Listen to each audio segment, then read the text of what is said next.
ದೇವರ ಕೃಪೆಯಿಂದ ಕರುಣೆಯಿಂದ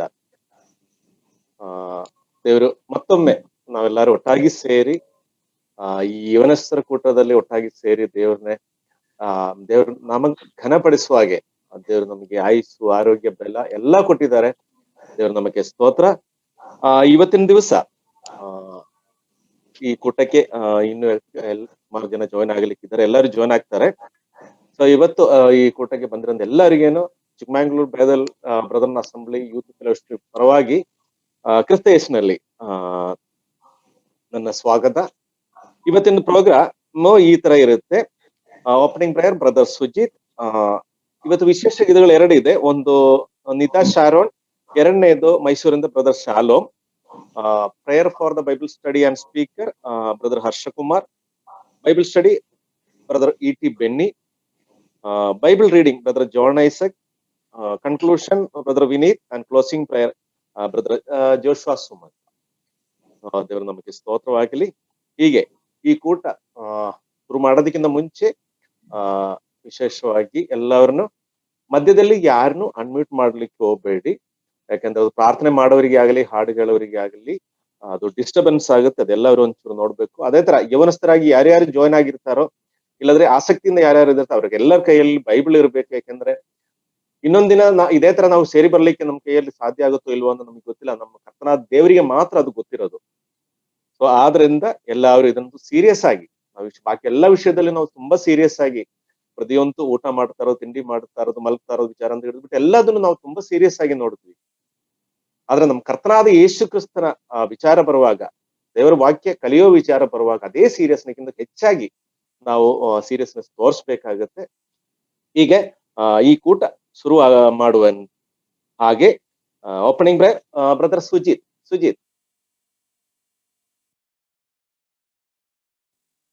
ಪ್ರಾರ್ಥನೆ ಮಾಡೋಣ. ಮಹಾಪರಿಶುದ್ಧನಾದ ನಮ್ಮ ಸ್ವರ್ಗೀಯ ತಂದೆಯಾದ ದೇವರೇ, ಸ್ವಾಮಿ ದಿನದ ಸಂಜೆಯ ಸಮಯದಲ್ಲಿ ಮತ್ತೊಮ್ಮೆ ನಿನ್ನ ಮಹಾಶುದ್ಧ ಪಾದಗಳಲ್ಲಿ ಅಡಬಿದ್ದವರಾಗಿ ಸ್ವಾಮಿ ಯವನಸ್ಥರಾದಂತಹ ನಾವು ನಿನ್ನ ಸನ್ನಿಧಿಯಲ್ಲಿ ಕೂಡಿ ಬರ್ಲಿಕ್ಕಾಗುವಂತ ಕೃಪೆಗಾಗಿ ಸ್ತೋತ್ರ ಸ್ವಾಮಿ. ಈ ವಾರವೆಲ್ಲ ನಮ್ಮನ್ನ ಕಾದು ಕಾಪಾಡಿ ನಡೆಸಿ ವಾರದ ಕೊನೆಯ ದಿನದ ಸಂಜೆ ಸಮಯದಲ್ಲಿ ಈ ರೀತಿ ನಮ್ಮನ್ನ ಸೇರಿಸಿದ್ದಿ. ನಿನ್ನ ಮಕ್ಕಳಾಗಿ ದೇವ ನಿನ್ನ ಸನ್ನಿಧಿಯಲ್ಲಿ ಕೆಲ ಸಮಯ ಕಾಲವನ್ನು ಕಳೆಯಲಿಕ್ಕಾಗುವ ಹಾಗೆಯೂ, ಹಾಡುಗಳ ಮುಖಾಂತರವಾಗಿ ಸ್ತುತಿಸ್ಲಿಕ್ಕಾಗುವ ಹಾಗೆಯೂ, ವಾಕ್ಯಗಳನ್ನ ಸ್ವಾಮಿ ಯವನಸ್ಥ ನಮಗೆ ನೀನು ಕೊಡುವಂತ ವಾಕ್ಯಗಳನ್ನ ಕಲಿಯಲಿಕ್ಕಾಗುವ ಹಾಗೆ ನೀನು ಕೊಟ್ಟಂತ ಅವಕಾಶಕ್ಕಾಗಿ ಕೊಂಡಾಡ್ತೇವೆ ಸ್ವಾಮಿ.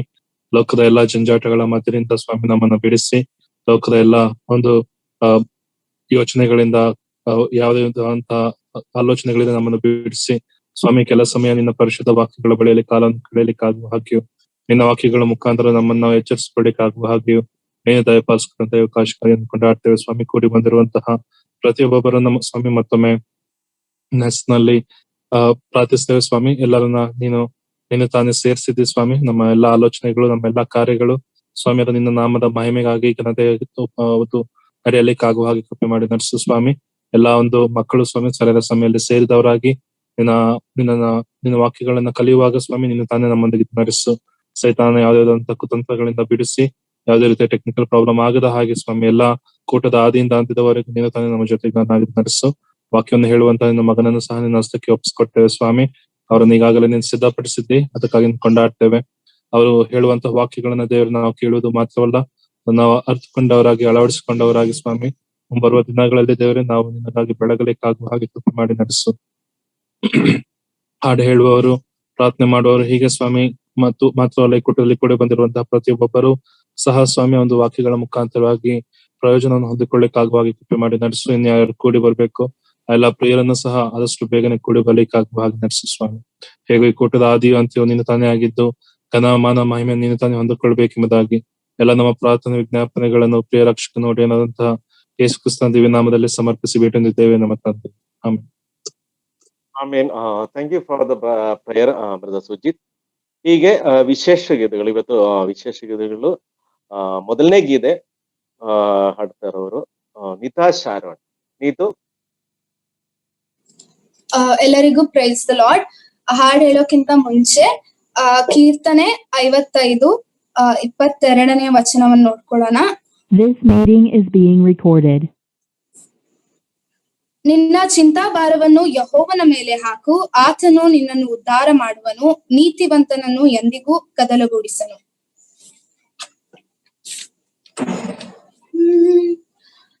you tired of chasing pretty rainbows?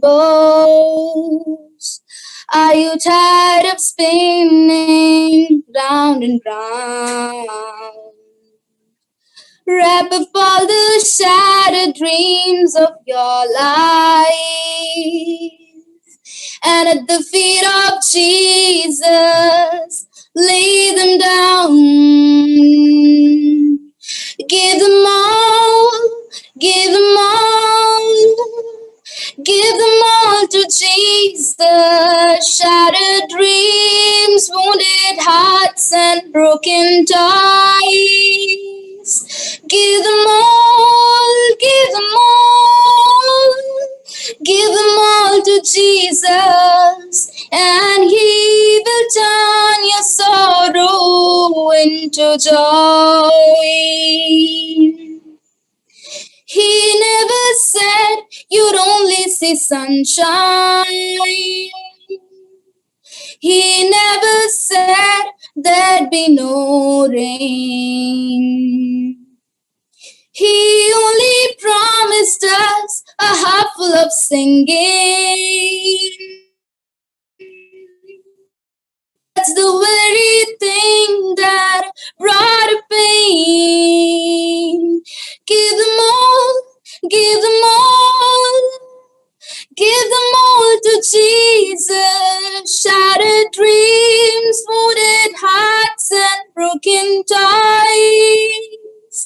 Give them all, give them all, give them all to Jesus, and He will turn your sorrow into joy. Give them all to Jesus, oh, give them all to Jesus, and He will turn your sorrow into joy. Thank you. Thank you sister Nani. ತುಂಬಾ ಚೆನ್ನಾಗಿದೆ. ಯಾಕಂದ್ರೆ give them all to the Jesus ಹೇಳುವಾಗ ನಮ್ದು ನಾವು ಈ ಪ್ರಪಂಚದಲ್ಲಿ ಹುಟ್ಟಿರೋದೇನಕ್ಕೆ, ನಾವು ಯಾವ್ದು ಮಾಡ್ತಾ ಇರೋದು, ಪ್ರತಿಯೊಂದು ವಿಚಾರನು ದೇವರಿಗೆ ಸಮರ್ಪಣೆ ಮಾಡೋದಂತಾಗಿರ್ಬೇಕು ಅಂತ ಹೇಳ್ತಾರೆ. Such a wonderful song. Thank you once again. ಈಗ ಎರಡನೇದು ವಿಶೇಷ ಗೀತೆಗಳು brother Shalom from Mysuru. Brother Shalom. Hello uncle, ಕೇಳ್ತಾ ಇದೆಯಾ? ಕೇಳಿಸ್ತಾ ಇದೆ. ನಾವು ಈ ದಿನ ಹಾಡ್ತಾ ಬರ್ತಿರೋ ಒಂದು ಹಾಡು ಏನೆಂಬುದಾಗಿ ಹೇಳಿದ್ರೆ, ನಮ್ಮ ದೇವರು ಎಷ್ಟು ದೊಡ್ಡವನು, ಆತನ ನಾಮವು ಎಷ್ಟು ಮಹಿಮೆ ಉಳ್ಳದು ಎಂಬುದಾಗಿ ನಾವು ನೋಡ್ತೇವೆ. ಇದು ಹಿಂದಿ ಹಾಡಾಗಿದೆ. ಇದರಿಂದ ದೇವರ ನಾಮವು ಮಹಿಮೆ ಉಂಟು.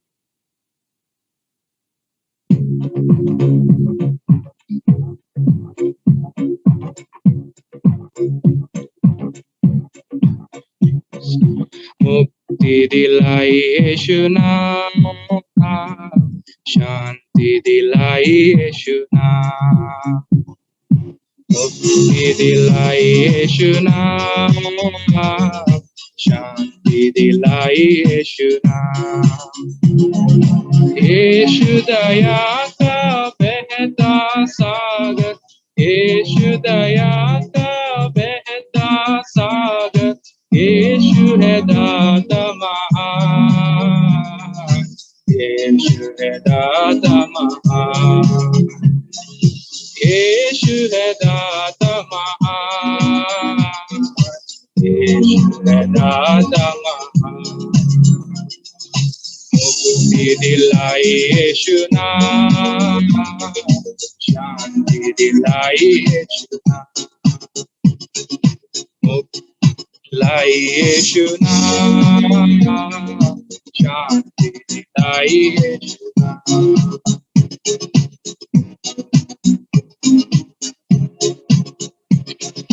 चरनी में तूने जन्म लिया, चरनी में तूने जन्म लिया, सूली पे किया विश्राम, सूली पे किया विश्राम, सूली पे किया विश्राम, सूली पे किया विश्राम।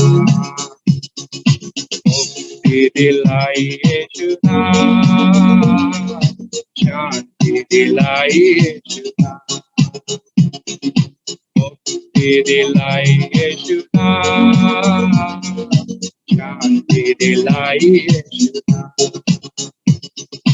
हम सबके पापों को मिटाने, हम सबके पापों को मिटाने यीशु हुआ बलिदान, यीशु हुआ बलिदान, यीशु हुआ बलिदान, यीशु हुआ बलिदान। मुक्ति दिलाई यीशु नाम, शांति दिलाई यीशु नाम, मुक्ति दिलाई यीशु नाम, शांति दिलाई यीशु नाम।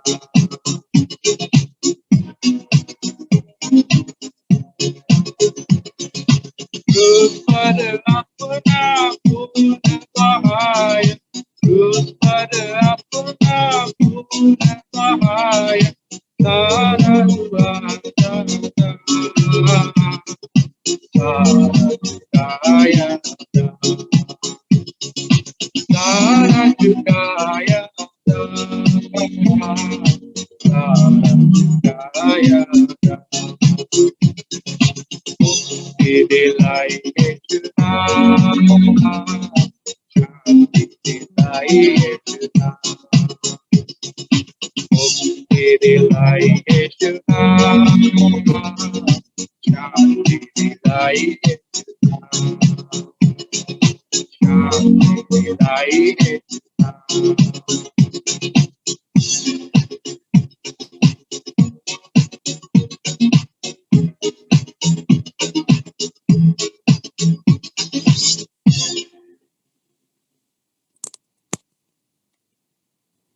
Thank you shalom, thank you so much. ತುಂಬಾ ಚೆನ್ನಾಗಿದೆ ಸಾಂಗ್. ನಿಜವಾಗಲೂ ಆ ಯೇಸು ನಾಮದಲ್ಲಿ, ಆ ಹೆಸರಲ್ಲಿ ಮಾತ್ರ ಈ ನಮ್ಗೆ ಮುಕ್ತಿನು ಶಾಂತಿನು ಎಲ್ಲ ಸಿಕ್ಕದು ಅದು ಒಂದೇ ನಾಮದಲ್ಲಿನೇ. So thank you for the such a wonderful song. ಈಗ prayer for the Bible study and speaker. ಇಲ್ಲಿ ಇವತ್ತು brother Harsha Kumar, brother assembly ಹಿರಿಯರಾಗಿರುವ ಹರ್ಷಾಂಗಿಲ್. ನೀವು ಪ್ರಾರ್ಥನೆ ಮಾಡೋದಕ್ಕಿಂತ ಮುಂಚೆ ಇವತ್ತು ಮೈಸೂರಿಂದ ಹೊಸದಾಗಿ ಸುಮಾರು ಜನ ಯವನಸ್ಥರು ಜಾಯ್ನ್ ಆಗಿದ್ದಾರೆ. ಸೊ ಬೆನ್ನಿ ಬ್ರದರ್ ಬಗ್ಗೆ ಲೈಟ್ ಆಗಿ ಒಂದು ಇಂಟ್ರೊಡಕ್ಷನ್ ಕೊಟ್ಬಿಟ್ಟು ಪ್ರಾರ್ಥನೆ ಮಾಡಿದ್ರೆ ಚೆನ್ನಾಗಿರುತ್ತೆ. ಹೌದಾ? ಕರ್ತನಲ್ಲಿ ನನ್ನ ಪ್ರೀತಿಯ ದೇವಜನರೇ, ತಮ್ಮೆಲ್ಲರಿಗೆ ನಮ್ಮ ಕರ್ತನಾಂತ ಯೇಸು ಕ್ರಿಸ್ತನ ಹೆಸರಿನಲ್ಲಿ ವಂದನೆಗಳನ್ನ ಸಲ್ಲಿಸ್ತಾ ಇದ್ದೇನೆ. ಈ ದಿನ ಮುಖ್ಯವಾಗಿ ವಿಶೇಷವಾಗಿ ನಮ್ಮ ಸೋದರಂತ ಇ.ಟಿ. ಬೆನ್ನಿ ಅವರು ನಮ್ಮ ಮಧ್ಯದಲ್ಲಿದ್ದಾರೆ. ಅದಕ್ಕಾಗಿ ನಾನು ಸ್ತೋತ್ರ ಸಲ್ಲಿಸ್ತೇನೆ.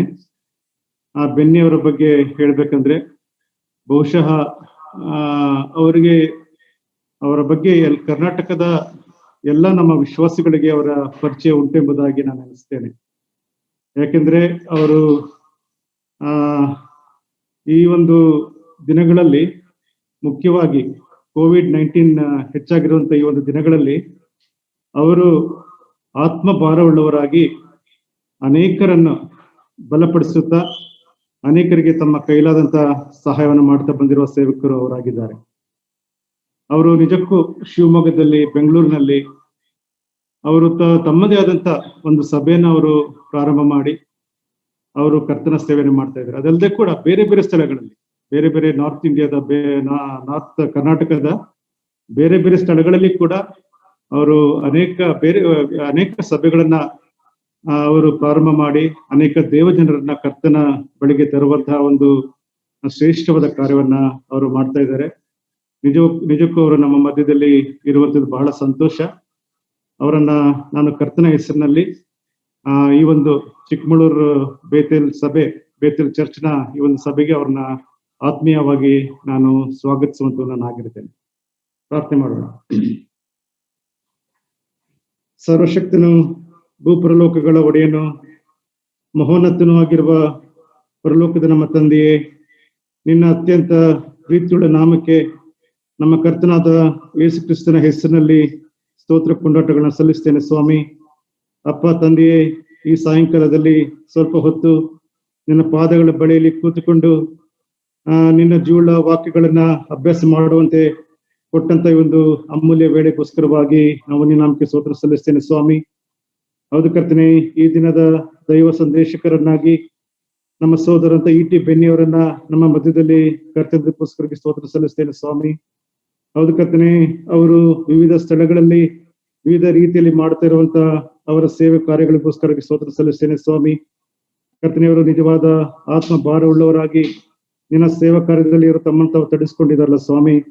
ಹೌದು ಕರ್ತನೆ, ಈ ಒಂದು ಕೊರೋನಾ ಪ್ಯಾಂಡಮಿಕ್ ನ ದಿನಗಳಲ್ಲಿ ಸಂಕಷ್ಟದಲ್ಲಿರುವವರಿಗೆ ಅವರು ಸಹಾಯಕರಾಗಿ ಕರ್ತನೆ ಅವರನ್ನು ನಿನ್ನ ವಾಕ್ಯದ ಮೂಲಕ ಬಲಪಡಿಸುತ್ತಾ ಕರ್ತನೆ ಅವರನ್ನ ನಡೆಸ ಬಂದಕ್ಕೋಸ್ಕರವಾಗಿ ನಿನ್ನ ನಾಮಕ್ಕೆ ಸ್ತೋತ್ರ ಸಲ್ಲಿಸ್ತೇನೆ ಸ್ವಾಮಿ. ಅವರಿಗೆ ವಿಶೇಷವಂತ ಆರೋಗ್ಯವನ್ನು ಕೊಟ್ಟು ಅವ್ರನ್ನ ಹೇಳುವಾಗ ಆಶೀರ್ವದಿಸು, ಅವರನ್ನ ಬಲಪಡಿಸಿ ನಡೆಸು ಸ್ವಾಮಿ. ಕರ್ತನೆ, ಈಗ ಅವರು ಹೇಳುವ ಮಾತುಗಳು ಕರ್ತನೆ ಅದು ನಿನ್ನ ಮಾತುಗಳಾಗಿರ್ಲಿ ಸ್ವಾಮಿ. ಅವರನ್ನು ಸಿದ್ಧಪಡಿಸಲಿಕ್ಕೋಸ್ಕರವಾಗಿ ನಾವು ಸ್ತೋತ್ರ ಸಲ್ಲಿಸ್ತೇನೆ ಸ್ವಾಮಿ.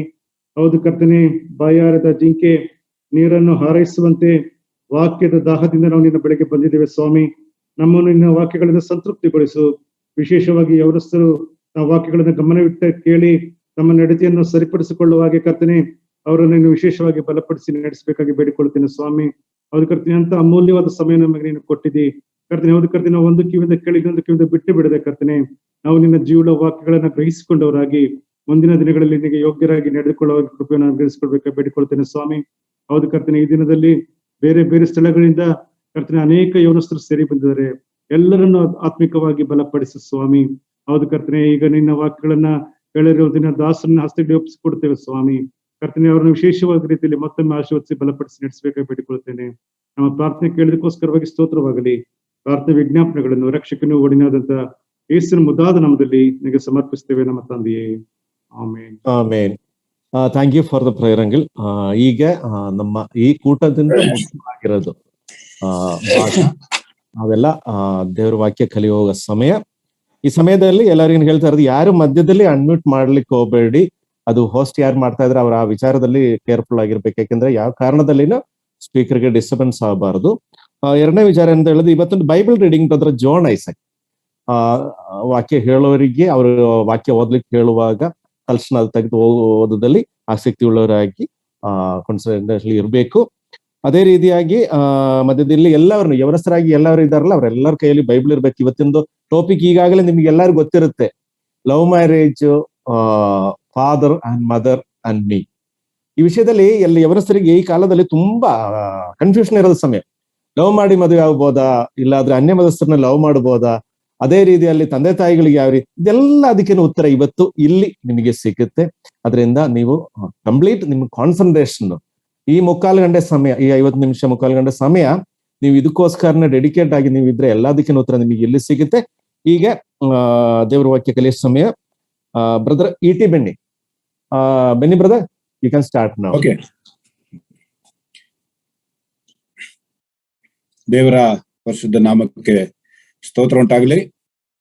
ಅನೇಕ ದಿವಸಗಳ ನಂತರ ಮತ್ತೆ ಚಿಕ್ಕಮಗಳೂರು ಸಭೆಯವರಿಂದ ನಡೆಯುವಂತ ಯವನಸ್ಥರ ಕೂಟದಲ್ಲಿ ನನ್ನನ್ನು ಆಹ್ವಾನಿಸಿದ್ದಕ್ಕಾಗಿ ಕೂಟದ ಎಲ್ಲಾ ಸದಸ್ಯರನ್ನ ಯೇಸು ಕ್ರಿಸ್ತನ ಹೆಸರಿನಲ್ಲಿ ನಾನು ವಂದಿಸುವನಾಗಿದ್ದೇನೆ.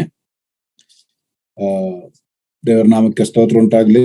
ನಾನು ಕಳೆದ 2 ದಿನಗಳಿಂದ ಇದಕ್ಕಾಗಿ ಸಿದ್ಧನಾಗುವಾಗ ಕರ್ತನ ಬಳಿಯಲ್ಲಿ ಯಾವ ವಿಷಯವಾಗಿ ಯವನಸ್ಥರಿಗೆ ಮಾತನಾಡಬೇಕು ಎನ್ನುವಂತ ವಿಚಾರವನ್ನ ನಾನು ಧ್ಯಾನ ಮಾಡ್ತಾ ಇದ್ದೆ. ಸೊ ಇತ್ತೀಚೆಗೆ ನಮ್ಮ ಯವನಸ್ಥರಿಗೆ ಅಂದ್ರೆ ನಮ್ಮ ಕ್ರೈಸ್ತ ವಿಶ್ವಾಸಿಗಳ ವಿಚಾರದಲ್ಲಿ ಉಂಟಾಗುತ್ತಿರುವಂತ ಗಲಿಬಿಲಿ, ಗೊಂದಲಗಳು ಮತ್ತು ಈ ಮದುವೆ ವಿಚಾರದಲ್ಲಿ ಆಗುವಂತ ತಪ್ಪಾದ ನಿರ್ಧಾರಗಳು ಮತ್ತು ಅನೇಕ ಅದರಿಂದ ಬರುವಂತ ದುರ್ಗತಿಗಳ ಕುರಿತಾಗಿ ನಾನು ಆಲೋಚಿಸ್ತಾ ಇದ್ದೆ. ಕೇರಳದಲ್ಲಿ ಕ್ರೈಸ್ತ ಮತದವರಿಂದ ಸುಮಾರು 1 ಲಕ್ಷ ಹೆಣ್ಣು ಮಕ್ಕಳು ಮುಸ್ಲಿಂ ಜನಾಂಗಕ್ಕೆ ಆ ಹುಡುಗರಿಗೆ ಮಾರು ಹೋಗಿ ಮದುವೆಯಾಗಿ ಹೋಗಿದ್ದಾರೆ. ಅಂದ್ರೆ ಲವ್ ಮಾಡಿಕೊಂಡು ಮನೆಯನ್ನ ಬಿಟ್ಟು ಓಡಿ ಹೋಗಿ ಇವತ್ತು ನಡು ಬೀದಿಯಲ್ಲಿ ಈಚೆ ತಂದೆ ತಾಯಿಗಳು ಇಲ್ಲ, ಆ ಕಡೆ ಕರ್ಕೊಂಡು ಹೋದವನು ಇಲ್ಲ. ಜೊತೆಗೆ ಮುಸ್ಲಿಂ ಹೆಸರಿಟ್ಕೊಂಡು 2-3 ಮಕ್ಕಳನ್ನ ಹೊತ್ಕೊಂಡು ತಿರುಗಾಡುವಂತ ಒಂದು ಪರಿಸ್ಥಿತಿ, ಅದು ಒಂದು ಕಡೆ. ಮತ್ತೊಂದು ಕಡೆ ನಾನು ಆಲೋಚಿಸುವಾಗ ಇತ್ತೀಚೆಗೆ ನಾನು ನೋಡ್ತಾ ಇದ್ದೆ, ಇಬ್ರು ಕಸಿನ್ಸ್ ಮದುವೆ ಆಗ್ಲಿಕ್ಕಾಗದೆ ಅವರಿಬ್ರು ಒಂದು ಪತ್ರವನ್ನ ಬರೆದು, ನಾವು ಈ ಜನ್ಮದಲ್ಲಿ ನಮಗೆ ಮದುವೆ ಆಗ್ಲಿಕ್ಕೆ ಆಗೋದಿಲ್ಲ, ಹಾಗಾಗಿ ಮುಂದಿನ ಜನ್ಮದಲ್ಲಿ ಮದುವೆ ಆಗೋಣ ಅಂತೇಳಿ ಒಂದು ಪತ್ರ ಬರೆದು ಆತ್ಮಹತ್ಯೆ ಮಾಡ್ಕೊಟ್ಟಿರುವಂಥದ್ದು. ಹೀಗೆ ಅನೇಕ ಯವನಸ್ಥೆಯರು ತಮ್ಮ ಜೀವಿತವನ್ನ ಅಂತ್ಯಗೊಳಿಸ್ಕೊಳ್ತಿರುವಂತ ದುಸ್ಥಿತಿ ನಾವಿವತ್ತು ಪ್ರತಿದಿನ ಕಾಣ್ತಾ ಇದ್ದೇವೆ. ಅದರಲ್ಲೂ ಈಗ ಈ ಪ್ಯಾಂಡಮಿಕ್ ಬಂದಿರೋದ್ರಿಂದ ಇಂತಹ ಒಂದು ವ್ಯವಸ್ಥೆಯಲ್ಲಿ ಸಿಕ್ಕಾಕೊಂಡಿರುವಂತ ಮಕ್ಕಳಿಗೆ ಮನೆಯಲ್ಲಿ ಕುಳಿತು ಬೇಸರ ಆಗಿ ಯಾವ ಹಂತಕ್ಕೆ ತಲುಪಿದ್ದಾರೆ ಎಂಬುದು ನಾವು ತಂದೆ ತಾಯಿಗಳಾಗಿರುವಂತವರು ಅಥವಾ ಮಕ್ಕಳಾಗಿರುವಂತವರು ಆಲೋಚಿಸುವಂತ ವಿಷಯವಾಗಿದೆ. ಈ ಒಂದು ಪ್ರಾಯ, ಈ ಹದಿವಯಸ್ಸು ಪ್ರಾಯ, 12 ವಯಸ್ಸು ಆಗ್ತಿದ್ದಂಗೆ ಗಂಡು ಮಕ್ಕಳು ಹೆಣ್ಣು ಮಕ್ಕಳಿಗೂ ಒಂದು ಪ್ರಾಯದ ಮತ್ತೆ ಇರುತ್ತೆ. ಅದೊಂದು ರೀತಿಯಲ್ಲಿ ಒಂದು ಏನ್ ಹೇಳ್ತಾರೆ ಅಂತ ಹೇಳಿದ್ರೆ, ಒಂದು ಶೂರತ್ವ ಅಂತ ಹೇಳ್ತಾರೆ. ಶೂರ, ಒಂದು ಧೈರ್ಯ, ಒಂದು ಏನೋ ಇಡೀ ಜಗತ್ತನ್ನೇ ಗೆಲ್ಲಬಹುದೇನೋ, ನಾವು ನಮ್ಮ ಮುಂದೆ ಯಾರು ಇಲ್ವೇನೋ, ನಾವು ಯೋಚನೆ ಮಾಡುವಂಥದ್ದು, ನಾವು ಚಿಂತನೆ ಮಾಡುವಂಥದ್ದು, ನಾವು ತೆಗೆದುಕೊಳ್ಳೋ ತೀರ್ಮಾನಗಳೆಲ್ಲ ಸರಿಯಾಗಿದೆ, ನಮ್ಮ ತಂದೆ ತಾಯಿಗಳು ಹೇಳುವಂಥದ್ದಾಗ್ಲಿ, ಹಿರಿಯರು ಹೇಳುವಂಥದ್ದಾಗ್ಲಿ, ಅದೆಲ್ಲ ಹಳೆಯ ಕಾಲದ್ದು. ಅವರಿಗೆ ಈ ಒಂದು ಕಾಲಕ್ಕೆ ಸ್ಪಂದಿಸಲಾಗದ ಇರುವಂತ ಒಂದು ಸ್ಥಿತಿ ಇರುವಂತವರಾಗಿದ್ದಾರೆ. ಹಾಗಾಗಿ ನಾವು ಬೇರೆ ಬೇರೆ ರೀತಿಯಲ್ಲಿ ಹೋಗ್ತೇವೆ ಅನ್ನುವಂತ ಚಿಂತನೆಗಳು ಇರುವಂತ ಒಂದು ಸಮಯವಿದು. ಅದು ಅಲ್ಲದೆ ನಮ್ಮ ಕೈಗಳಲ್ಲಿ ಮೊಬೈಲ್ ಇದೆ, ಕಂಪ್ಯೂಟರ್ ಇದೆ, ಮತ್ತೆ ಐಪ್ಯಾಡ್ ಇದೆ, ಬೇಕಾದಷ್ಟು ಎಲೆಕ್ಟ್ರಾನಿಕ್ ಐಟಮ್ಸ್ಗಳು ನಮ್ಮ ಮುಂದೆ ಇರೋದ್ರಿಂದ ಅದು ಸಹ ನಮ್ಮನ್ನು ಸ್ವಲ್ಪ ಯವನಸ್ಥರನ್ನ ಹುಚ್ಚರನ್ನಾಗಿ ಮಾಡ್ತದೆ. ನಾನು ಇತ್ತೀಚೆಗೆ ಮಕ್ಕಳೊಟ್ಟಿಗೆ ಹೇಳ್ತಿದ್ದೆ, ಇನ್ಮೇಲೆ ನಾನು ಈ ಇನ್ಸ್ಟಾಗ್ರಾಮು, ಫೇಸ್ಬುಕ್, ವಾಟ್ಸಪ್ ಎಲ್ಲ ನಾನು ನಿಲ್ಲಿಸಿ ಒಂದು ಸಾಮಾನ್ಯ ಫೋನ್ ತಗೊಳ್ಬೇಕು ಅಂತಿದ್ದೀನಿ. ಹಾಗಾಗಿ 1-2 ದಿವಸ ನಾನು ಅದೆರಡು ನಾನು ಹೇಳ್ತಿರೋದು, ನನ್ನ ತಂದೆ ಸ್ಥಾನದಲ್ಲಿರುವಂತ ನಾನೇ ಇವತ್ತು ಆ ಒಂದು ವಿಷಯದಲ್ಲಿ ಯಾವ ರೀತಿ ಇರ್ತೇನೆ, ನಾನು ಹೇಗೆ ಅದನ್ನ ಗೆದ್ದು ಬರ್ಲಿಕ್ಕೆ ಸಾಧ್ಯ ಅಥವಾ ಗೆದ್ದು ಬರ್ಲಿಕ್ಕೆ ಆಗ್ತಾ ಇಲ್ಲೋ ಅಂತ ಪ್ರಯತ್ನ ಮಾಡ್ತಾ ಇದ್ದೆ. ಇವತ್ತು ಯವನಸ್ಥರು ಮಾತ್ರವಲ್ಲ, ಇವತ್ತು ಮನೆಯಲ್ಲಿ ತಾಯಂದ್ರು ಸಹ ತಂದೆಯಂದ್ರು ಸಹ ಮೊಬೈಲ್ ನಲ್ಲಿ ಬಹಳ ಬ್ಯುಸಿ ಆಗಿರ್ತಾರೆ. ಅವರು ಫೇಸ್ಬುಕ್ ಅಲ್ಲಾಗ್ಲಿ, ಇನ್ಸ್ಟಾಗ್ರಾಮ್ ಅಲ್ಲಾಗ್ಲಿ ಅಥವಾ ಬೇರೆ ಬೇರೆ ವಿಷಯಗಳಲ್ಲಿ ಬಹಳ ತಲೀನರಾಗಿರುವಾಗ ಮಕ್ಕಳು ಏನಾದ್ರು ಕೇಳಕ್ ಬಂದ್ರು ಕೋಪ ಮಾಡ್ಕೊಳ್ತಾರೆ. ಇಂಟ್ರೆಸ್ಟಿಂಗ್ ಆಗಿ ಯಾವುದೋ ಒಂದು ಮೆಸೇಜ್ ಕೇಳ್ತಾ ಇರ್ತಾರೆ, ಅಥವಾ ಬೇರೆ ಏನಾದ್ರು ಧಾರಾವಾಹಿಗಳನ್ನ ನೋಡ್ತಾ ಇರ್ತಾರೆ, ಅಥವಾ ಯಾವುದೋ ಒಂದು ತಮಾಷೆ ಆಗಿರುವಂತ ಯಾವ್ದಾರ ಕಾಮಿಡಿ ಸೀನ್ ನೋಡ್ತಾ ಇರ್ತಾರೆ, ಇನ್ನೇನೋ ನೋಡ್ತಾ ಇರ್ತಾರೆ.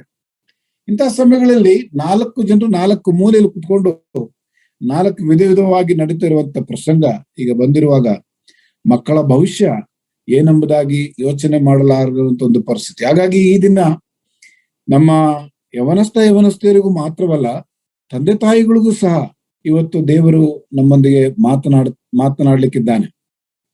ಪ್ರಪ್ರಥಮವಾಗಿ ನಾನು ಯವನ ಪ್ರಾಯದಲ್ಲಿದ್ದಾಗ ಮತ್ತೆ ಅಲ್ಲಿಂದ ಆಚೆ ಬರುವಾಗ ಅನೇಕ ಯವನಸ್ಥೆಯರು ಹೇಳುವಂತ ಮಾತು, ಅವರು ಪ್ರೀತಿಸುವಂತ ಸಮಯದಲ್ಲಿ, ನಾನೀಗ ನನ್ನ ಟಾಪಿಕ್ ಲವ್ ಮ್ಯಾರೇಜ್ ಅಂದ್ರೆ ನಾವು ಲವ್ ಮಾಡಿ ಮದುವೆ ಆಗ್ಬೋದಾ? ಅದರಲ್ಲಿ 3 ರೀತಿಯಲ್ಲಿ. ಯಾವ ರೀತಿಯಲ್ಲಿ? ಒಂದು, ಅನ್ಯ ಜನರನ್ನ ಲವ್ ಮಾಡಿ ಮದುವೆ ಆಗ್ಬೋದಾ? ಇನ್ನೊಂದು, ಕ್ರೈಸ್ತರಲ್ಲಿ ಅವರನ್ನ ಲವ್ ಮಾಡಿ ಮದುವೆ ಆಗ್ಬೋದಾ?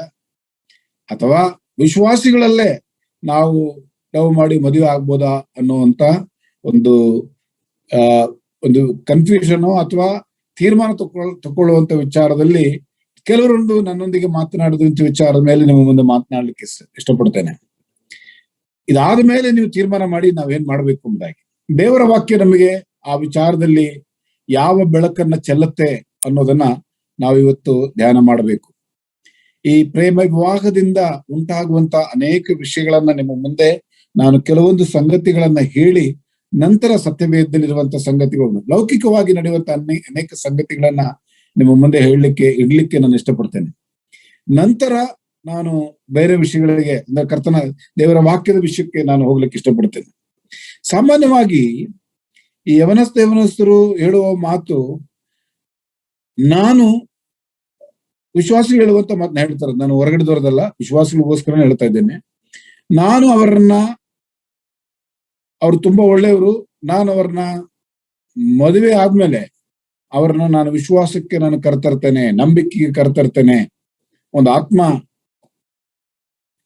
ಅವರು ಕರ್ತನ ಬಳಿಗೆ ಬಂದು ಹಾಕ್ತದೆ, ನಾನು ಸಂಪಾದನೆ ಮಾಡ್ತೀನಿ ಅದನ್ನ ಅನ್ನುವಂತ ಒಂದು ಮೊಂಡು ಧೈರ್ಯನೋ ಅಥವಾ ಆ ಯಾವ ಕಾನ್ಫಿಡೆನ್ಸ್ ಗೊತ್ತಿಲ್ಲ, ಅವ್ರಿಗೆ ಯಾವ ಆಧಾರವೂ ಗೊತ್ತಿಲ್ಲ, ಆ ಒಂದು ವ್ಯವಸ್ಥೆಯಲ್ಲಿ ನಾನು ಅವ್ರನ್ನ ವಿಶ್ವಾಸಕ್ಕೆ ನಾನು ತಂದೆ ತರ್ತೀನಿ, ಅವರ ನಂಬಿಕೆಯಲ್ಲಿ ನಾನು ಬೆಳೆಸ್ತೀನಿ ಅನ್ನೋ ರೀತಿಯಲ್ಲಿ ಒಂದು ತೀರ್ಮಾನ ತಗೊಳ್ತಾರೆ. ಇನ್ನು ಕೆಲವರು ಹೇಳ್ತಾರೆ, ಅಯ್ಯೋ ಅಂಕಲ್ ಅಥವಾ ಬ್ರದರ್, ಅವ್ರು ಕ್ರಿಶ್ಚಿಯನ್ ಅಲ್ಲ ಅಷ್ಟೇ, ಬಾಕಿ ಎಲ್ಲ ಗುಣಗಳು ಅವ್ರ ಹತ್ರ ಇದೆ, ಅಷ್ಟು ಒಳ್ಳೆ ಗುಣಗಳಿದೆ, ಅವರಷ್ಟು ಒಳ್ಳೆಯವರು, ಹಾಗಾಗಿ ಅವರು ನಮ್ಮ ಮದುವೆ ಆದ್ಮೇಲೆ, ಮದುವೆಗಿಂತ ಮುಂಚೆನೆ ಅವರು ನಂಬ್ಕೊಂಡು ಬಂದ್ಬಿಡ್ತಾರೆ ಅನ್ನುವಂತ.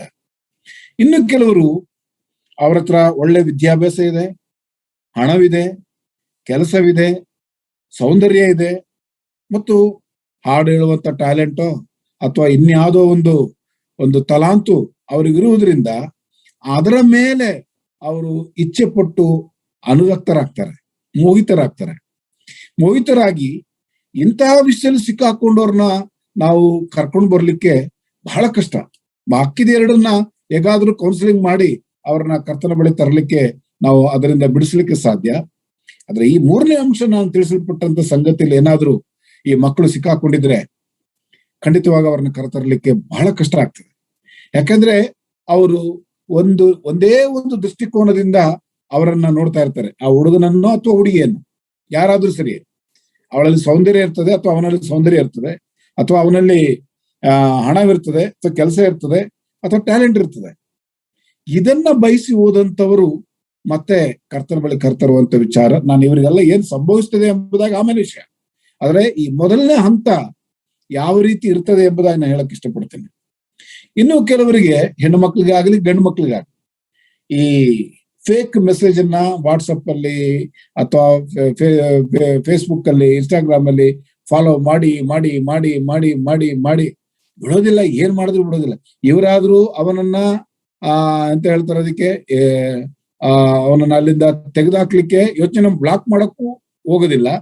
ಅವನು ಹೇಳುವಂತ ಮಾತುಗಳನ್ನ ಅಥವಾ ಅವಳು ಹೇಳುವಂತ ಮಾತುಗಳನ್ನ ಕೇಳಿ ಕೇಳಿ ಕೇಳಿ ಅವರು ಕಾಡಿ ಬೇಡಿ ಇನ್ನು ಲಾಸ್ಟಿಗೆ ಯಾವ ಲೆವೆಲ್ಗೆ ಅವ್ರು ಹೋಗ್ತಾರೆ ಅಂದ್ರೆ, ಹುಡುಗಾಗ್ಲಿ, ನೀನ್ ನನಗೆ ಮಾತನಾಡಿಸ್ತಾ ಇದ್ರೆ, ನೀನ್ ನನ್ನನ್ನು ಪ್ರೀತಿಸ್ತೇ ಹೋದ್ರೆ ನಾನು ಇವತ್ತೇ ನಿನ್ನ ಹೆಸರು ಹೇಳ್ಬಿಟ್ಟು ಸತ್ತೋಗ್ಬಿಡ್ತೀನಿ, ಅಥವಾ ನಿನ್ನೆ ಬಂದು ನಿಮ್ಮ ಮನೆ ಮುಂದೆನೆ ಸತ್ತೋಗ್ಬಿಡ್ತೀನಿ.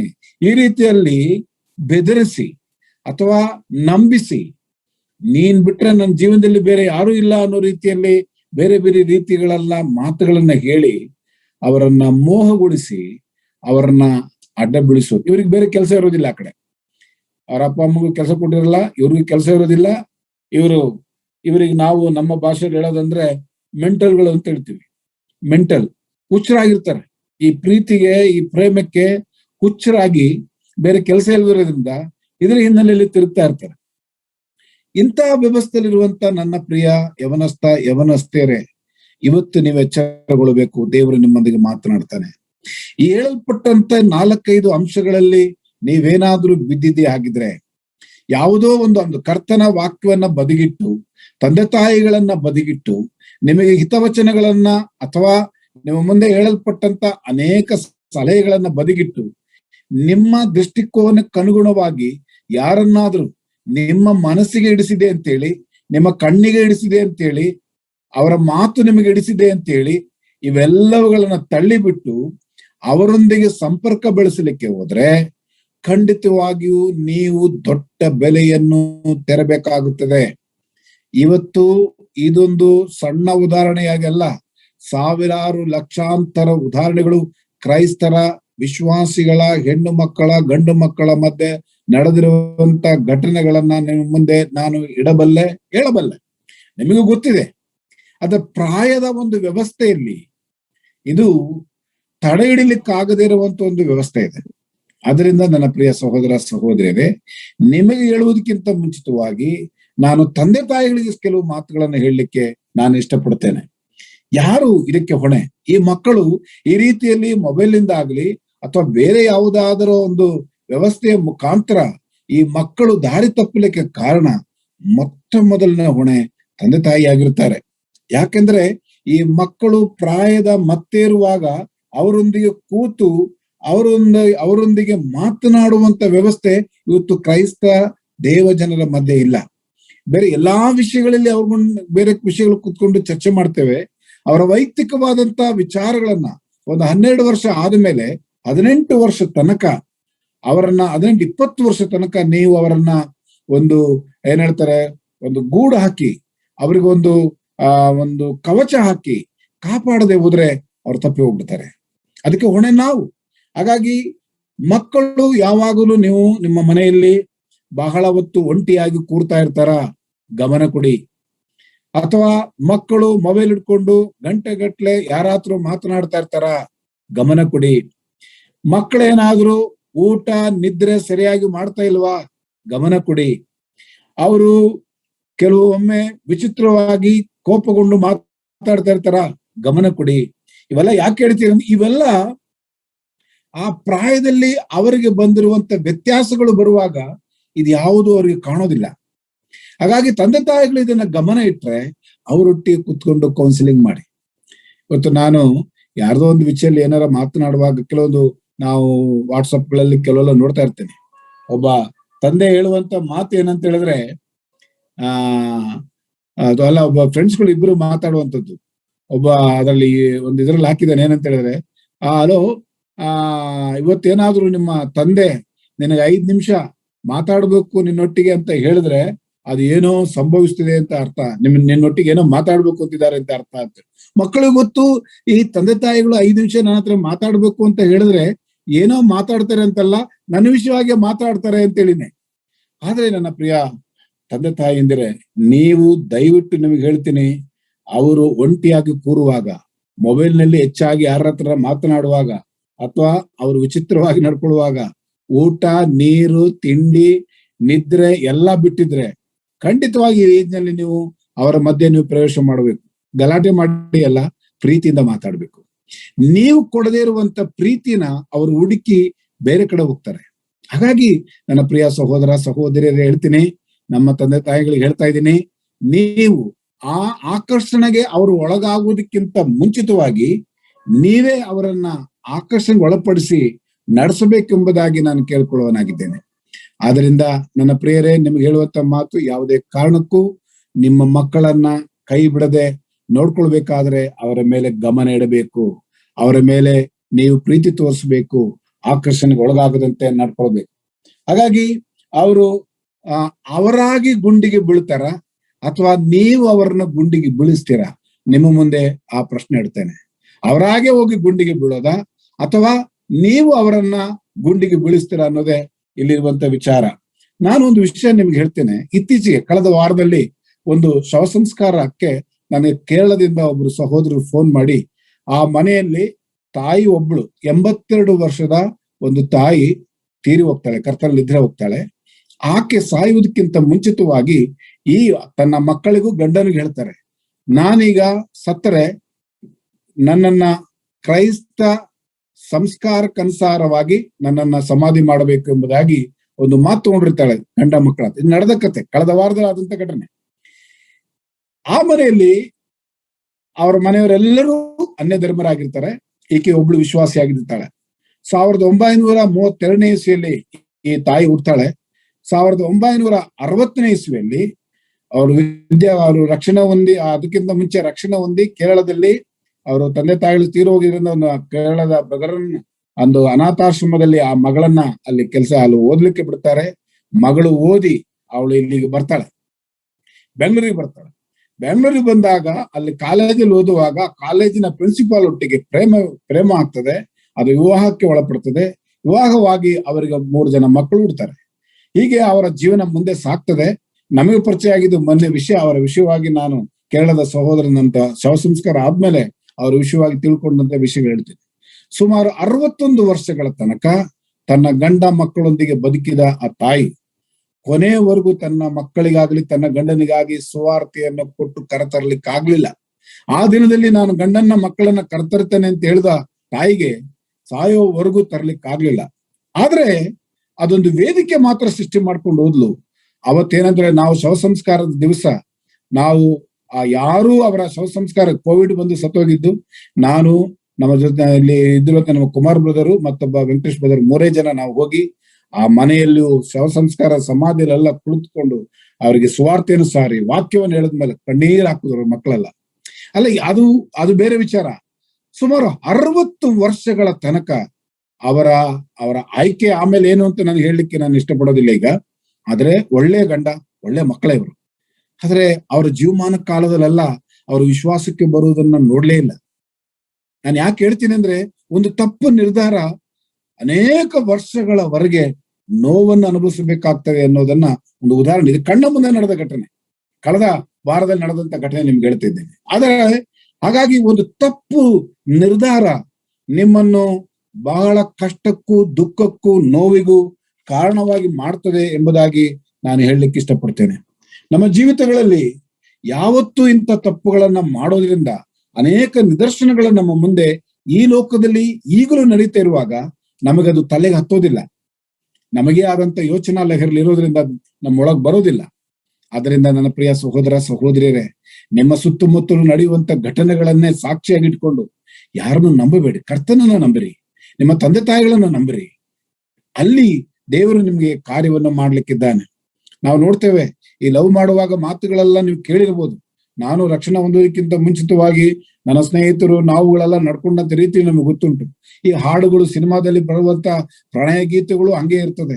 ಆ ಹಾಡುಗಳನ್ನ ಕೇಳ್ತಾ ಇದ್ರೆ ನಮ್ಮ ಮನಸ್ಸು ಹಾಗೆ ಹೋಗ್ತದೆ. ಏನೊಂದು ಏನು ಹಾಡು, ಆಕಾಶವೇ ಮೇಲೆ ಬೀಳಲಿ ನಾನಿನ್ನ ಕೈ ಬಿಡೇನು. ಅಂದ್ರೆ ಆಕಾಶ ಇದ್ರ ಮೇಲೆ ಬಿದ್ರುನು ಅವಳನ್ನ ಕೈ ಬಿಡಲ್ಲ ಅಂತ. ಆಕಾಶ ಬಿದ್ರೆ ನೀನ್ ಎಲ್ಲಿರ್ತೀಯ ಕೈ ಹಿಡ್ಕೊಳಕ್ಕೆ? ಅವಳನ್ನ ಬೆಳದಿಂಗಳಾಗಿ ಬಾ.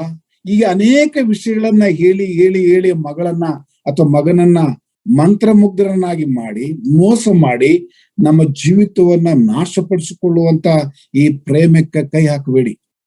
ಇನ್ನೂ ನೋಡ್ತೀವಿ, ಆ ಪ್ರೇಮ ವಿವಾಹದ ಬೇರೆ, ಈಗ ಇನ್ನೂ ಅಡ್ವಾನ್ಸ್ ಆಗಿ ಹೋಗಿದೆ.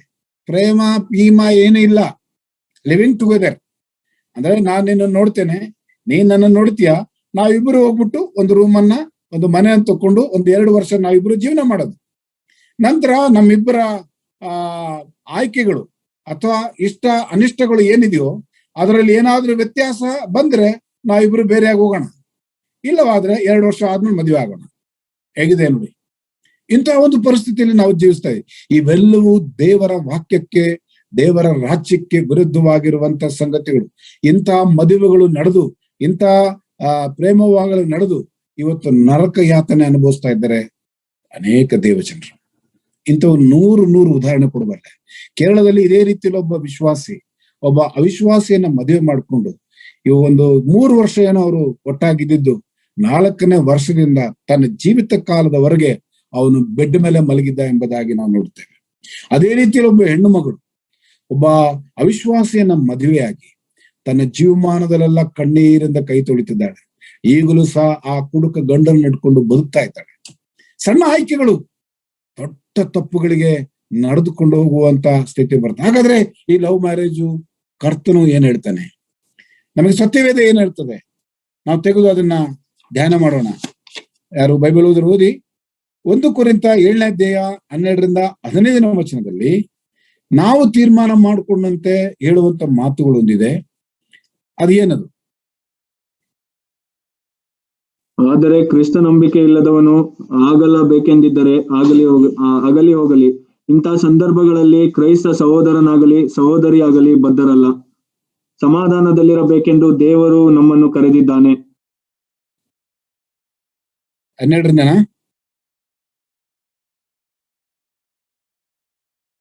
ಅಂದ್ರೆ ಈ ವಾಕ್ಯವನ್ನು ಇಟ್ಕೊಂಡು ಕೆಲವು ವಿಶ್ವಾಸಿಗಳು ಮಾತನಾಡುವಂಥದ್ದು, ನಂಬಿಕೆ ಇಲ್ಲದಂತ ಒಬ್ಬ ಹೆಂಡತಿನೋ ಗಂಡನ ಇದ್ರೆ ಅದನ್ನ ಅವರು ನಿನ್ನೊಟ್ಟಿಗೆ ಜೀವನ ಮಾಡೋದಕ್ಕೆ ಸಮ್ಮತಿ ಪಟ್ರೆ ನೀನು ಅವರೊಟ್ಟಿಗೆ ಜೀವನ ಮಾಡುವಂತ ಹೇಳಿರುವಂತ ಮಾತಿನ ಅರ್ಥ ಅರಿಯದೆ ಈ ವಾಕ್ಯ ಇಟ್ಕೊಂಡು ಅವರನ್ನ ಹಂಗೆ ಹೇಳಿದೆಯಲ್ಲ, ಹಾಗಾಗಿ ನಾನು ವಿಶ್ವಾಸಕ್ಕೆ ನಾನು ಕರ್ತರ್ತೇನೆ, ಅವ್ರು ಒಪ್ಕೊಂಡಿದ್ದಾರೆ. ಅಲ್ಲಿ ಹಾಗಲ್ಲ ಹೇಳಿರುವಂತದ್ದು. ಅಲ್ಲಿ ಮದುವೆ ಆಗಿರುವಂತ ವಿಚಾರದಲ್ಲಿ ನಿನಗೆ ಯಾವ ಸಂಬಂಧವಾಗಿ ನಾನು ನಿನ್ನ ಧರ್ಮಕ್ಕಾಗ್ಲಿ ಅಥವಾ ಇದಕ್ಕೆ ತೊಂದರೆ ಆಗಿ ನಾನು ಅದನ್ನ ಅನುಸರಿಸಿ ಬರ್ತೇನೆ ಎಂಬುದಾಗಿದ್ದಲ್ಲಿ ಮಾತ್ರ ಅದು ಅನ್ವಯಿಸುತ್ತೆ. ಅದಕ್ಕಾಗಿ 1 ಕೊರಿಂಥ 7:16 ವಚನದಲ್ಲಿ ಅದಕ್ಕೆ ಉತ್ತರ ಕೊಡ್ತಾನೆ. ಆ ವಚನ ಯಾರು ಓದೋದಿಲ್ಲ. ನಾನು ವಿಶ್ವಾಸಕ್ಕೆ ಕರ್ಕೊಂಡ್ಬರ್ತೀನಿ ಅಂತ ಆ ಹುಡುಗನೋ ಹೇಳಿದ್ರೆ ನೀವು ಓದಬೇಕಾದ ಇನ್ನೊಂದು ವಚನ, ಬಹಳ ಇಂಪಾರ್ಟೆಂಟ್ ವಚನ ಇದೆ, 7:16 ವಚನ. ಎಲೆ ಸ್ತ್ರೀಯೇ, ನಿನ್ನ ಗಂಡನನ್ನು ರಕ್ಷಿಸುವೆಯೋ ಏನೋ ನಿನಗೇನು ಗೊತ್ತು? ಎಲೆ ಪುರುಷನೇ, ನಿನ್ನ ಹೆಂಡತಿಯನ್ನು ರಕ್ಷಿಸುವೆಯೋ ಏನೋ ನಿನಗೇನು ಗೊತ್ತು? ಏನು ನಿನ್ ಗಂಡನ್ನ ನೀನು ರಕ್ಷಣೆ ಮಾಡಕ್ ತರ್ತೀನಿ ಅಂತ ನಿನಗೆ ಗೊತ್ತಾ? ಅಥವಾ ಪುರುಷನಿಗೆ ನಿನ್ನ ಹೆಂಡತಿನ ಕರ್ಕೊಂಬರಕ್ ನಿನ್ಗೆ ಗೊತ್ತಾ? ಇಂತ ಮಾತಾಡ್ತಿದ್ಯಾ ನೀನು? ಇದಕ್ಕೆ ಈ ವಾಕ್ಯ ಓದಲ್ಲ, ಮೊದಲನೇ ವಾಕ್ಯ ಓದ್ಕೊಂಡು ಅದರಂತ ನಡಿಲಿಕ್ಕೆ ಹೋಗ್ತಾರೆ. ನಿಜಕ್ಕೂ ಇದು ಅನ್ಯಾಯವಾದಂತ ಮಾತು. ಅದಕ್ಕೆ ಒಳಗಾಗಬಾರದು. ದೇವರ ವಾಕ್ಯವನ್ನೇ ಇಟ್ಕೊಂಡು ಅನೇಕ ಸಂಗತಿಗಳನ್ನ ಮಾಡುವಂತವ್ರು ಇದ್ದಾರೆ. ಒಂದು ಪ್ರೀತಿ ಮಾಡ್ಬೇಕಾದ್ರೆ ಮಾಡುವಂತ ಕೆಲಸಗಳು ನಮಗೂ ಚೆನ್ನಾಗಿ ಗೊತ್ತಿದೆ. ಕೆಲವು ವಿಶ್ವಾಸಿಗಳೇ ಪ್ರೀತಿಸುವಂತ ವ್ಯಕ್ತಿಗಳು ಪ್ರಾರ್ಥನೆ ಮಾಡುವಂತಾಗ ಅಥವಾ ಯೂತ್ ಕಾನ್ಫರೆನ್ಸ್ ಮಾಡುವಾಗ ಅಥವಾ ಬೇರೆ ಬೇರೆ ಸಂಗತಿಗಳ ನಡೆಯುವಾಗ ಇವ್ರ ಮಾತುಗಳು ಅವರ ಕಣ್ಣುಗಳಿಂದಲೇ ನಮಗೆ ಗೊತ್ತಾಗ್ತದೆ, ಏನಾಗ್ತದೆ, ಏನ್ ನಡೀತದೆ ಅಂತ. ಕೆಲವು ವಿಶ್ವಾಸಿಗಳಿಬ್ಬರು ಪ್ರೀತಿ ಮಾಡ್ತಾ ಇದ್ದವರು ರಸ್ತೆಯಲ್ಲಿ ಹೋಟ್ಲಲ್ಲೋ ಎಲ್ಲ ಹೋಗ್ತಾ ಒಬ್ಬ ಹಿರಿಯನು ಏನಾದ್ರು ಅಲ್ಲಿ ದಾಟಿ ಹೋಗ್ತಾ ಇದ್ರೆ ಪ್ರಾರ್ಥನೆ ಈಗಲೂ ಮಾಡ್ಬೋದು ನೀವು. ಯಾವ ರೀತಿ? ಈ ಐಗುಪ್ತ ದೇಶದಲ್ಲಿ ಮೋಶೆ ಹೇಳದಂತ ಮಾತು, ಇಲ್ಲಿ ಈ ದಿನದಲ್ಲಿ ಕಂಡಂತ ಐಗುಪ್ತರನ್ನ ಇನ್ನೆಂದಿಗೂ ನಾನು ಕಾಣಲಾರೆ ಎಂಬುದಾಗಿ ನೀವು ಕಾಣಲಾರೆ ಅಂತ ಹೇಳಿದಾಗೆ ಹಿರಿಯನ ನೋಡ್ಬಿಟ್ಟು ಈ ಹುಡುಗಿ ಇವತ್ತು ನೋಡ್ತಾ ಇರುವಂತ ಹಿರಿಯ ಇನ್ನೆಂದಿಗೂ ನಮ್ಮನ್ನು ನೋಡಬಾರದು ದೇವರೇ ಅಂತ ಪ್ರಾರ್ಥನೆ ಮಾಡುವವರು ಇದ್ದಾರೆ. ಇದಕ್ಕೆ ದೇವರ ವಾಕ್ಯನ ಇಟ್ಕೊಂಡು ಸಹ ಜೋಡಣೆ ಮಾಡಿ ಪ್ರೀತಿಸುವಂತ ದೇವಜನರು ನಾನು ಕಂಡಿದ್ದೀನಿ. ಎಷ್ಟೋ ಜನರು ದೇವರು ನನಗೆ ಹೇಳಿದ್ದಾರೆ, ನನಗೆ ಕನಸಲ್ಲಿ ಬಂದು ಹೇಳಿದ್ದಾರೆ ನಿನ್ನನ್ನು ಮದುವೆ ಆಗ್ಬೇಕು ಅಂತ ಹೇಳಿ ಪ್ರೀತಿಸುವವರು ಇದ್ದಾರೆ. ಇಂಥವೆಲ್ಲ ಬಹಳ ಆಟ ನನ್ನ ಯವನಸ್ಥೆಯರೇ ನಾನು ಬಹಳ ಕಂಡಿದ್ದೇನೆ, ನಾನು ನೋಡಿದ್ದೇನೆ. ಅದಕ್ಕಾಗಿ ನಿಮ್ಗೆ ಹೇಳ್ತೇನೆ, ಮೋಸ ಹೋಗಬೇಡ್ರಿ. ಇಂಥದೆಲ್ಲ ಸರಿಯಲ್ಲ. ದೇವರ ಮಕ್ಕಳಿಗೆ ದೇವರ ವಾಕ್ಯವು ಸ್ಪಷ್ಟವಾಗಿ ಹೇಳ್ತದೆ. 2 ಕೊರಿಂಥ 6:14-16 ವಚನದವರೆಗೆ ಕ್ರಿಸ್ತ ನಂಬಿಕೆ ಇಲ್ಲದವರೊಂದಿಗೆ ಸೇರಿ ಇಜ್ಜೋಳಾಗಬೇಡರಿ, ಧರ್ಮಕ್ಕೂ ಅಧರ್ಮಕ್ಕೂ ಸಂಬಂಧವೇನು ಎಂಬುದಾಗಿ ಹೇಳುವಂತ ಪದದ ಅರ್ಥವೇನು? ಬಹಳ ಸ್ಪಷ್ಟವಾಗಿ ಹೇಳ್ತದೆ ಅಲ್ಲಿ. ಕ್ರಿಸ್ತ ನಂಬಿಕೆ ಇಲ್ಲದವರೊಂದಿಗೆ ಸೇರಿ ಇಜ್ಜೋಡಾಗಬೇಡ್ರಿ. ಹಾಗಾದ್ರೆ ನಾವೊಂದು ಪ್ರಶ್ನೆ ಕೇಳ್ತೀರಿ, ಕ್ರಿಸ್ತನೊಂದಿಗಿರುವಂತವರನ್ನ ನಾನು ಮದುವೆ ಆಗ್ಬೋದಾ ಅಂತ ಒಂದು ಪ್ರಶ್ನೆ ನಿಮಗೆ. ವಿಶ್ವಾಸನೇ ಲವ್ ಯಾಕೆ ಅರ್ಜೆಂಟ್ ಮಾಡ್ತೀವಿ? ನೀನ್ ಲವ್ ಮಾಡಿ ಯಾಕೆ ಮದುವೆ ಆಗ್ಬೇಕು? ನೀನ್ ಕರ್ತನ ಮುಂದೆ ಬಗ್ಗಿಸಿಕೋ, ತಂದೆ ತಾಯಿಗೆ ಒಪ್ಪಿಸಿಕೋ, ಆಗ ಅದು ಕರ್ತನ ಬಳಿ ನಡೆಸುವಂತ ಕಾರ್ಯವಾಗಿದೆ. ಹಿಂದೆ ಈಗ ತಾವೇ ಆಯ್ಕೆ ಮಾಡಿಕೊಂಡಂತ ವಿಶ್ವಾಸಿ ಜನಗಳನ್ನ ಆಯ್ಕೆ ಮಾಡಿಕೊಂಡಂತ ವ್ಯಕ್ತಿ ಇದ್ದಾನೊಬ್ಬ, ವಿಶ್ವಾಸಿ ಅಲ್ಲದೇ ಇರುವಂತ ವ್ಯಕ್ತಿಯನ್ನು ಆಯ್ಕೆ ಮಾಡಿಕೊಂಡವನು ಇದ್ದಾನೆ. 2 ಉದಾಹರಣೆ ನಿಮ್ಗೆ ಕೊಡ್ತೇನೆ. ವಿಶ್ವಾಸಿಯಾದ ಹೆಣ್ಣು ಮಗಳನ್ನೇ ಮದುವೆ ನೀನ್ ಲವ್ ಮಾಡೋದಾದ್ರೆ ಅದಕ್ಕೇನ್ ಕಷ್ಟ ಬರ್ತದೆ? ವಿಶ್ವಾಸಿ ಅಲ್ಲದೆ ಇರುವಂತ ಒಬ್ಬ ಮಗಳನ್ನ ಅಥವಾ ಮಗನನ್ನು ಲವ್ ಮಾಡಿದ್ರೆ ಅದಕ್ಕೇನ್ ಸಮಸ್ಯೆ ಬರ್ತದೆ? ಸತ್ಯವೇದ ನಿಮ್ಮ ಮುಂದೆ ನಿದರ್ಶನವನ್ನ ಕೊಡ್ಲಿಕ್ಕಿದೆ. ಬಹಳ ಸ್ಪಷ್ಟವಾಗಿ ಬೈಬಲ್ ಹೇಳಿದೆ. ತೆಗೆದು ಓದಿ. ನಿಮಗೆ ಆದಿಕಾಂಡ ಮೊದಲನೇದಾಗಿ ವಿಶ್ವಾಸಿ ಆದವ್ರನ್ನ ನಾವು ಲವ್ ಮಾಡ್ಬೋದಾ ಅನ್ನೋದಕ್ಕೆ ಒಂದು ಉತ್ತರ ಕೊಡ್ತೀನಿ ನಿಮಗೆ. ದೇವರ ವಾಕ್ಯಲು ನಾನು ನನ್ನ ಫ್ರೆಂಡ್, ನಮ್ಮ ಸಭೆಯಲ್ಲಿರುವಂತ ಒಬ್ಬ ಫ್ರೆಂಡ್ ಅನ್ನ ನಾನು ಲವ್ ಮಾಡ್ತಾ ಇದ್ದೀನಿ, ನಾನು ಅವನ್ನೇ ಮದುವೆ ಆಗ್ತೀನಿ ಅನ್ನೋರಿಗೆ ತಂದೆ ತಾಯಿಗಳ ಒಪ್ಪಿಗೆ ಇಲ್ಲದೆ, ಸಭೆಯವರ ಒಪ್ಪಿಗೆ ಇಲ್ಲದೆ ಹೀಗೆ ಓಡಿ ಹೋದ ಮದುವೆ ಆದಂತ ಅನೇಕ ಸಭೆಗಳ ಹೆಣ್ಣು ಮಕ್ಕಳು ಗಂಡು ಮಕ್ಕಳು ನನ್ನ ಮುಂದೆ ಲೀಸ್ಟ್ ಇದೆ. ಇವತ್ತು ಅವರು ಹೇಗೆ ಕಷ್ಟಗಳನ್ನ ಅನುಭವಿಸ್ತಿದ್ದಾರೆ ಎಂಬುದಾಗಿ ನನಗೆ ಗೊತ್ತಿದೆ. ಹಾಗಾಗಿ ನಿಮ್ಗೆ ಹೇಳ್ತಾ ಇದ್ದೇನೆ.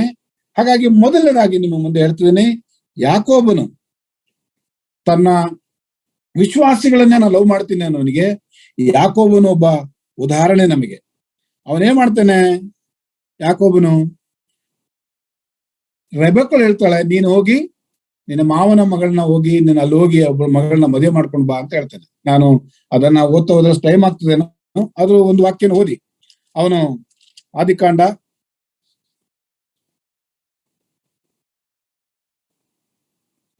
25ನೇ ಅಧ್ಯಾಯ 26ನೇ ಅಧ್ಯಾಯ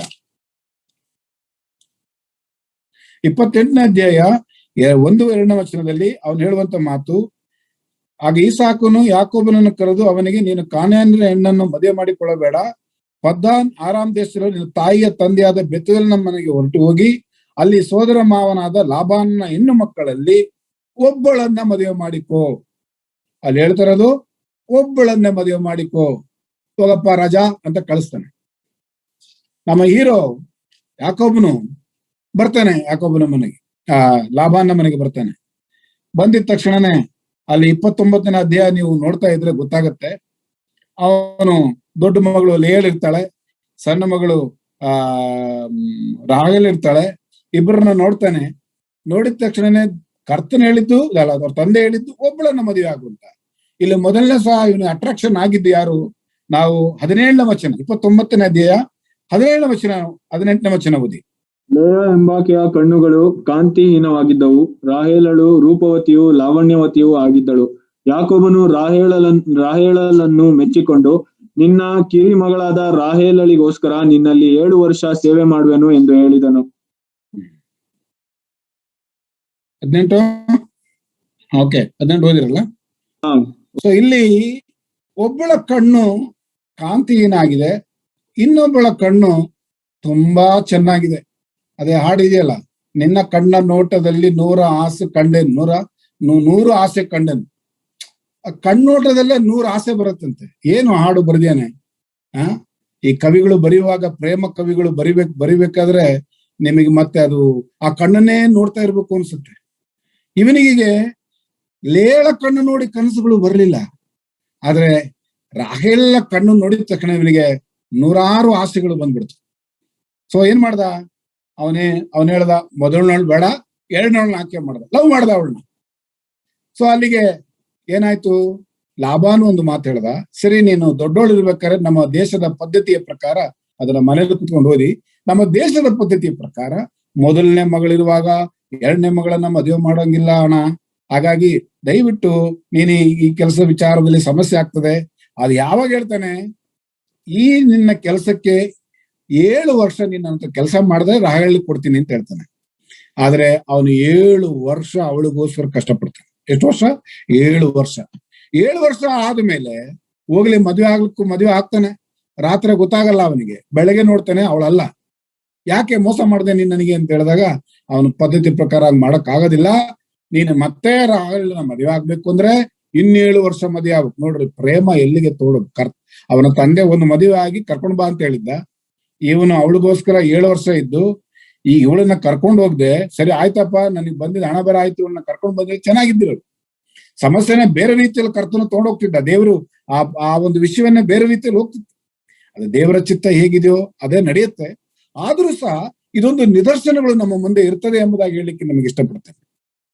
ರಾಯಲಳು ಸಹ ಆ 12 ಕುರುಗಳಲ್ಲಿ 2 ಹುಡ್ತಾರೆ, ಅದು ಬೇರೆ ವಿಚಾರ. ಆದರೆ ಇಲ್ಲಿ ಆಗುವಂತ ತಪ್ಪುಗಳನ್ನು ನೋಡಿ, ಅವನು ಮತ್ತೆ 7 ವರ್ಷ ಅವಳಿಗೋಸ್ಕರವಾಗಿ ಅವನು ಅಲ್ಲಿ ದುಡಿಬೇಕಾಗ್ತದೆ. ಸುಮಾರು ಒಂದು ಪ್ರೇಮಕ್ಕೋಸ್ಕರ 14 ವರ್ಷಗಳವರೆಗೆ ಅವನು ಕಷ್ಟಪಡ್ಬೇಕಾಗ್ತದೆ. ಅವಳಾದರೂ ಇದು ನನಗೆ ಸಮಂಜಸವಲ್ಲ, ನನ್ನ ಅಕ್ಕನ್ನ ಮದುವೆ ಆಗಿದೆಯಾ, ಹಾಗಾಗಿ ನಾನು ಮದುವೆ ಆಗಲಾರಂತೆ ಅವಳೇನು ಕೂರ್ಲಿಲ್ಲ. ಅವಳು ದೊಡ್ಡ ಚಾಲಾಕಿ. ಅವಳದೆಲ್ಲ ನೀವು ಮುಂದೆ ನೋಡ್ಬೋದು. ಅವರಿಬ್ಬರು ಗಲಾಟೆಗಳು ಏನೇನ್ ಆಗ್ತವೆ ಅಂತೇಳಿ, ಅಕ್ಕ ತಂಗಿಯರು ಗಲಾಟೆಗಳು. ಮುಂದೆ ಅವಳು ನನ್ನ ಮನೆಗೆ ಕಳಿಸ್ಬೇಕು, ಅದಕ್ಕೋಸ್ಕರ ಏನಲ್ಲ ಲಂಚಗಳು ಕೊಡುವಂಥದ್ದು, ಇವೆಲ್ಲ ನೀವು ನೋಡ್ತೀರಾ. ಬಹಳ ಚೆನ್ನಾಗಿದೆ ಆ ಸ್ಟೋರಿ, ನೀವು ಓದ್ಬೇಕು. ಲವ್ ಸ್ಟೋರಿನೇ ಅದು, ತುಂಬಾ ಲವ್ ಸ್ಟೋರಿ. ನೀವು ಕ್ಲೀನ್ ಆಗಿ ಹೋದ್ರೆ ನೀವು ಮತ್ತೆ ಜೀವಮಾನದಲ್ಲಿ ಲವ್ ಮಾಡಲ್ಲ ನೀವು, ಅದು ಅರ್ಥ ಮಾಡ್ಕೊಳ್ಬೇಕು. 20 ವರ್ಷಗಳ ತನಕ ಈ ಯಾಕೋಬನು ಲಾಬಾನನ ಮನೆಯಲ್ಲಿ ದಾಸನಾಗಿ ಕಳೀಬೇಕು. ಒಂದೇ ಒಂದು ಮದುವೆಗೋಸ್ಕರ ಹೋಗಿ ನೋಡಿ ಮದುವೆ ಮಾಡ್ಕೊಂಬಾ ಅಂತ ಹೇಳಿದ್ರೆ 20 ವರ್ಷ ದಾಸನಂತೆ ಕೆಲಸ ಮಾಡ್ಬೇಕಾಗಿ ಬಂತು. ನನ್ನ ಪ್ರಿಯ ಸಹೋದರ ಸಹೋದರಿ, ನೀನೇನಾದ್ರೂ ಇಂಥ ಬಲೆಗೆ ನೀನು ಸಿಕ್ಕೊಂಡ್ರೆ, ನಾನು ಹೇಳಿದ್ನಲ್ಲ ಅವಾಗಲೇ, 60 ವರ್ಷಗಳ ತನಕ ಪಾಪ ಆ ತಾಯಿ ಕಷ್ಟಪಟ್ಟು 60 ಇಯರ್ಸ್. ಇವತ್ತು ನೀನು ಅಷ್ಟೇ, ನೀನೇನಾದ್ರೂ ಮೋಹದ ಬಲೆಗೆ ಅನುರಾಗಕ್ಕೆ ಒಳಗಾದ್ರೆ ಎಷ್ಟು ವರ್ಷ ಅಲ್ಲ, ಇದಕ್ಕಿಂತ ಹೆಚ್ಚಿನ ವರ್ಷ ನೀನು ಕಳೆಯಬೇಕಾಗ್ತದೆ ಅನ್ನೋದಾಗಿ ನೀನು ಮರಿ ಕುಡಿದೆ ಎಂಬುದಾಗಿ ನೀನು ಹೇಳ್ತದೆ. ಮೊದಲು ತುಂಬಾ ಚೆನ್ನಾಗಿರ್ತದೆ. ಈ ಕದ್ದ ಹಣ್ಣು ರುಚಿ ಜಾಸ್ತಿ ಅಂತೆ, ಈ ಕದ್ದ ಬೆಲ್ಲ ರುಚಿ ಜಾಸ್ತಿ ಅಂತೆ. ಸುಮ್ಮನೆ ಬೆಲ್ಲ ಕೊಟ್ರೆ ತಿನ್ನಲ್ಲ ನೀವು, ಆ ಬಚ್ಚಿಟ್ಕೊಂಡೋಗಿ ಆ ಬೆಲ್ಲ ತಿಂದ್ರೆ ತುಂಬಾ ರುಚಿ. ಹಾಗೇನೆ ಇದು ನಿಮ್ಮ ಜೀವಿತದಲ್ಲಿ ನಾವು ನೇರವಾಗಿ ಪಡೆಯುವಂತ ರುಚಿಗಿಂತಲೂ ಆ ಕದ್ದಿವು ಮುಚ್ಚಿ ಅಲ್ಲಿ ಆ ಕಾಫಿ ಡೇ ಅಲ್ಲಿ ಅಥವಾ ಇನ್ನೊಂದು ಹೋಟ್ಲಲ್ಲಿ, ಪಾರ್ಕ್ ಅಲ್ಲಿ ಅಥವಾ ಇನ್ನೊಂದು ಮರೆಯಲ್ಲಿ ಕುಳಿತುಕೊಂಡು ಗುಸು ಗುಸು ಗುಸು ಗುಸು ಗುಸು ಅದೇನು ಮಾತಾಡ್ತಾರೋ ದೇವ್ರಿಗೆ ಗೊತ್ತು. 4 ಗಂಟೆ 5 ಗಂಟೆ 6 ಗಂಟೆ 7 ಗಂಟೆ ಮೊಬೈಲ್ ನಲ್ಲಿ ಅದೇನ್ ವಿಷಯ ಬರ್ತದೋ ಗೊತ್ತಿಲ್ಲ ನನಗೆ. 1 ಗಂಟೆ ಮಾತಾಡ್ಬೋದು, 2 ಗಂಟೆ ಮಾತಾಡ್ಬೋದು, 4 ಗಂಟೆ 6 ಗಂಟೆ ತನಕ ಏನ್ ಮಾತಾಡ್ಬೋದು. ಊಟ ಆಯ್ತಾ ಅಂತ ಕೇಳ್ಬೋದು, ನಿಮ್ಮ ಅಪ್ಪ ಏನ್ ಮಾಡ್ತೀರ ಕೇಳ್ಬೋದು, ನಿಮ್ಮ ಅಮ್ಮ ಏನ್ ಮಾಡ್ತೀರ ಕೇಳ್ಬೋದು, ಇವತ್ತು ಅಡಿಗೆ ಏನ್ ಮಾಡ್ದೆ ಕೇಳ್ಬೋದು, ಸಾರ್ ಏನಂತ ಕೇಳ್ಬೋದು, ನಿನ್ನದ್ರ ಎಷ್ಟು ಜೋಡಿ ಬಟ್ಟೆ ಇದೆ ಅಂತ ಕೇಳ್ಬೋದು, ನಿಮ್ಮ ಅಪ್ಪನ ಕೆಲಸ ಏನಂತ ಕೇಳ್ಬೋದು. ಇಷ್ಟೆಲ್ಲ ಕೇಳಕ್ 1 ಗಂಟೆ ಸಾಕು. 5-6 ಗಂಟೆ ರಿಪೀಟ್ ರಿಪೀಟ್ ರಿಪೀಟ್.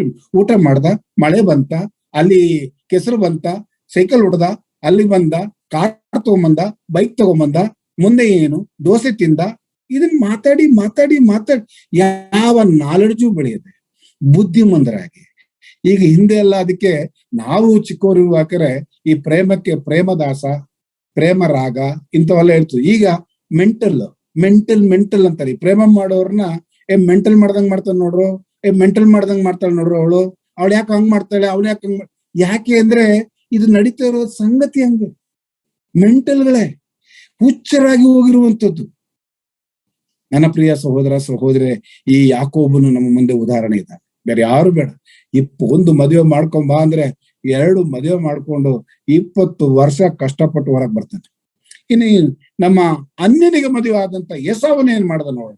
ಅಲ್ಲಿ ಏಸಾವನು ನೀವು ಪ್ರೇಮ ವಿವಾಹ ನಮ್ಮಲ್ಲೇ ಮಾಡ್ಕೊಳ್ತೀನಿ ಅಂದ್ರು ನಿಮ್ಗೆ ಉದಾಹರಣೆ, ಅನ್ಯರಲ್ಲೇ ಮಾಡ್ಕೊಳ್ತೀರಾ? ಏಸಾವನ ವಿಷಯ ನೋಡ್ಕೊಳ್ಳಿ. ಆದಿಕಾಂಡ ಅಲ್ಲಿ 28ನೇ ಅಧ್ಯಾಯ 7ನೇ ವಚನ. ಯಾಕೋಬನು ತನ್ನ ತಂದೆ ತಾಯಿಗಳು ಹೇಳಿದಂತೆ ಪದ್ದಾನ್ ಅರಾಮಿಗೆ ಹೋದದ್ದನ್ನು ಏಸಾವನು ನೋಡಿದಾಗ, ಕಾನಾನ್ಯರ ಹೆಣ್ಣು ಮಕ್ಕಳು ತನ್ನ ತಂದೆಯಾದ ಇಸಾಕನಿಗೆ ಇಷ್ಟವಿಲ್ಲವೆಂದು ತಿಳಿದುಕೊಂಡು ಇಷ್ಮಾಯೇಲನ ಬಳಿಗೆ ಹೋಗಿ ಅಬ್ರಾಹ್ಮನ ಮಗನಾದ ಇಷ್ಮಾಯೇಲನ ಮಗಳು ನೆಬಾಯೋತನ ತಂಗಿಯೂ ಆಗಿದ್ದ ಮಹಾಲಾತ್ ಎಂಬಾಕೆಯನ್ನು ಮದುವೆ ಮಾಡಿಕೊಂಡು ತನ್ನ ಹೆಂಡರಲ್ಲಿ ಸೇರಿಸಿದನು. ಇವನೊಬ್ಬ ರಾಜ. ಇವನು ನೋಡ್ದ, ಅಪ್ಪ ಅಮ್ಮ ಮಾತಾಡೋದ್ ಕೇಳಿಸ್ಕೊಂಡ. ಯಾರು ರೆಬೆಕ್ಕಳ ಅಣ್ಣನ ಮಗನ ಮದುವೆ ಆಗೋದಾದ್ರೆ ನಾನು ನಮ್ಮ ದೊಡ್ಡಪ್ಪನ ಮಗಳನ್ನ ಮದುವೆ ಆದ್ರೆ ಏನ್ ತಪ್ಪು? ಇವನು ಮಾವನ ಮಗಳನ್ನ ಮದುವೆ ಆದ್ರೆ ನಮ್ಮ ಅಪ್ಪ ಅಮ್ಮನ್ನ ಖುಷಿ ಪಡಿಸೋದಕ್ಕೋಸ್ಕರ ನಾನು ದೊಡ್ಡಪ್ಪನ ಮಗಳನ್ನ ಮದುವೆ ಆಗ್ತೀನಿ. ಇಷ್ಮಾಯೇಲನು ಯಾಕೋಬನ ಏಸಾಕನ ಅಣ್ಣನಾಗಿರ್ತಾನೆ. ಯಾಕಂದ್ರೆ ಅವನು ಯಾವ ಇದರಲ್ಲೂ ಇವನ ಆಶೀರ್ವಾದದಲ್ಲಿ ಪಾತ್ರನಲ್ಲದೆ ಇರುವಂತ ಮಗಳನ್ನ ಮದುವೆ ಆಗ್ತಾನೆ. ಅದಕ್ಕಿಂತ ಮುಂಚೆ ಏನ್ ಮಾಡಿರ್ತಾನೆ ಈ ಹೀರೋ? 27ನೇ ಅಧ್ಯಾಯ 46ನೇ ವಚನದಲ್ಲಿ ಅದನ್ನ ಓದಿ. ಆದಿಕಾಂಡ 27:46. ನಾನು ಓದ್ತೀನಿ. ರೆಬೆಕ್ಕಳು ಈಸಾಕನಿಗೆ, ಹಿತ್ತಿಯರಾದ ಈ ಸ್ತ್ರೀಯರ ದೆಸೆಯಿಂದ ನನಗೆ ಬೇಸರವಾಯಿತು. ಯಾಕೋಬನು ಈ ದೇಶದವರಲ್ಲಿ ಹೆಣ್ಣನ್ನು ಆದುಕೊಂಡು ಇಂಥ ಹಿತ್ತಿಯ ಸ್ತ್ರೀಯನ್ನು ಮದುವೆ ಮಾಡಿಕೊಂಡರೆ ನಾನಿನ್ನು ಬದುಕುವುದರಿಂದ ಪ್ರಯೋಜನವೇನೆಂದು ಹೇಳಿದಳು. ಎಂತ ಪರಿಸ್ಥಿತಿ ನೋಡಿ ಇಲ್ಲಿ. ಇವರನ್ನ ಆಯ್ಕೆ ಮಾಡ್ಕೊಳ್ಳದೆ, ತಂದೆ ತಾಯಿಗೆ ತಿಳಿಸದೆ ಅಲ್ಲಿ ಹಿತ್ತಿಯರ ಹೆಣ್ಮಕ್ಳನ್ನ ಮದುವೆ ಆಗ್ತಾನೆ. ಸೊ ಅನ್ಯ ಜನರ ಮದುವೆ ಆದ್ರಿಂದ ಈ ತಂದೆ ತಾಯಿಗಳಿಗಾದಂತ ನೋವುಗಳೇನು? ಸೊ ಅಲ್ಲಿಗೆ ನೀನು ಬಿಲಿವರನ್ನಾಗ್ಲಿ ಅನ್ಬಿಲಿವರನ್ನಾಗ್ಲಿ ನೀನು ಕರ್ತನ ಆಯ್ಕೆಯಂತೆ ಮದುವೆ ಮಾಡಿಕೊಳ್ಳದೆ ನೀನು ಅಡ್ಡದಾರಿಯಿಂದ ಹಿಡಿದ್ರೆ ನೀನು ಅದರಿಂದ ಬರುವಂತ ಫಲಗಳನ್ನ ನೀನು ಅನುಭವಿಸಲೇಬೇಕು. ಇದೊಂದು ಉದಾಹರಣೆ ನಮಗೆ. ಇನ್ನು ಇವರಿಬ್ಬರು ದಾರಿ ತಪ್ಪಲಿಕ್ಕೆ ಯಾರ ಕಾರಣ? ತಂದೆ ತಾಯಿನೇ. ಇವರಿಬ್ಬರು ಏನ್ ಮಾಡ್ತಾರೆ ನೋಡಿ.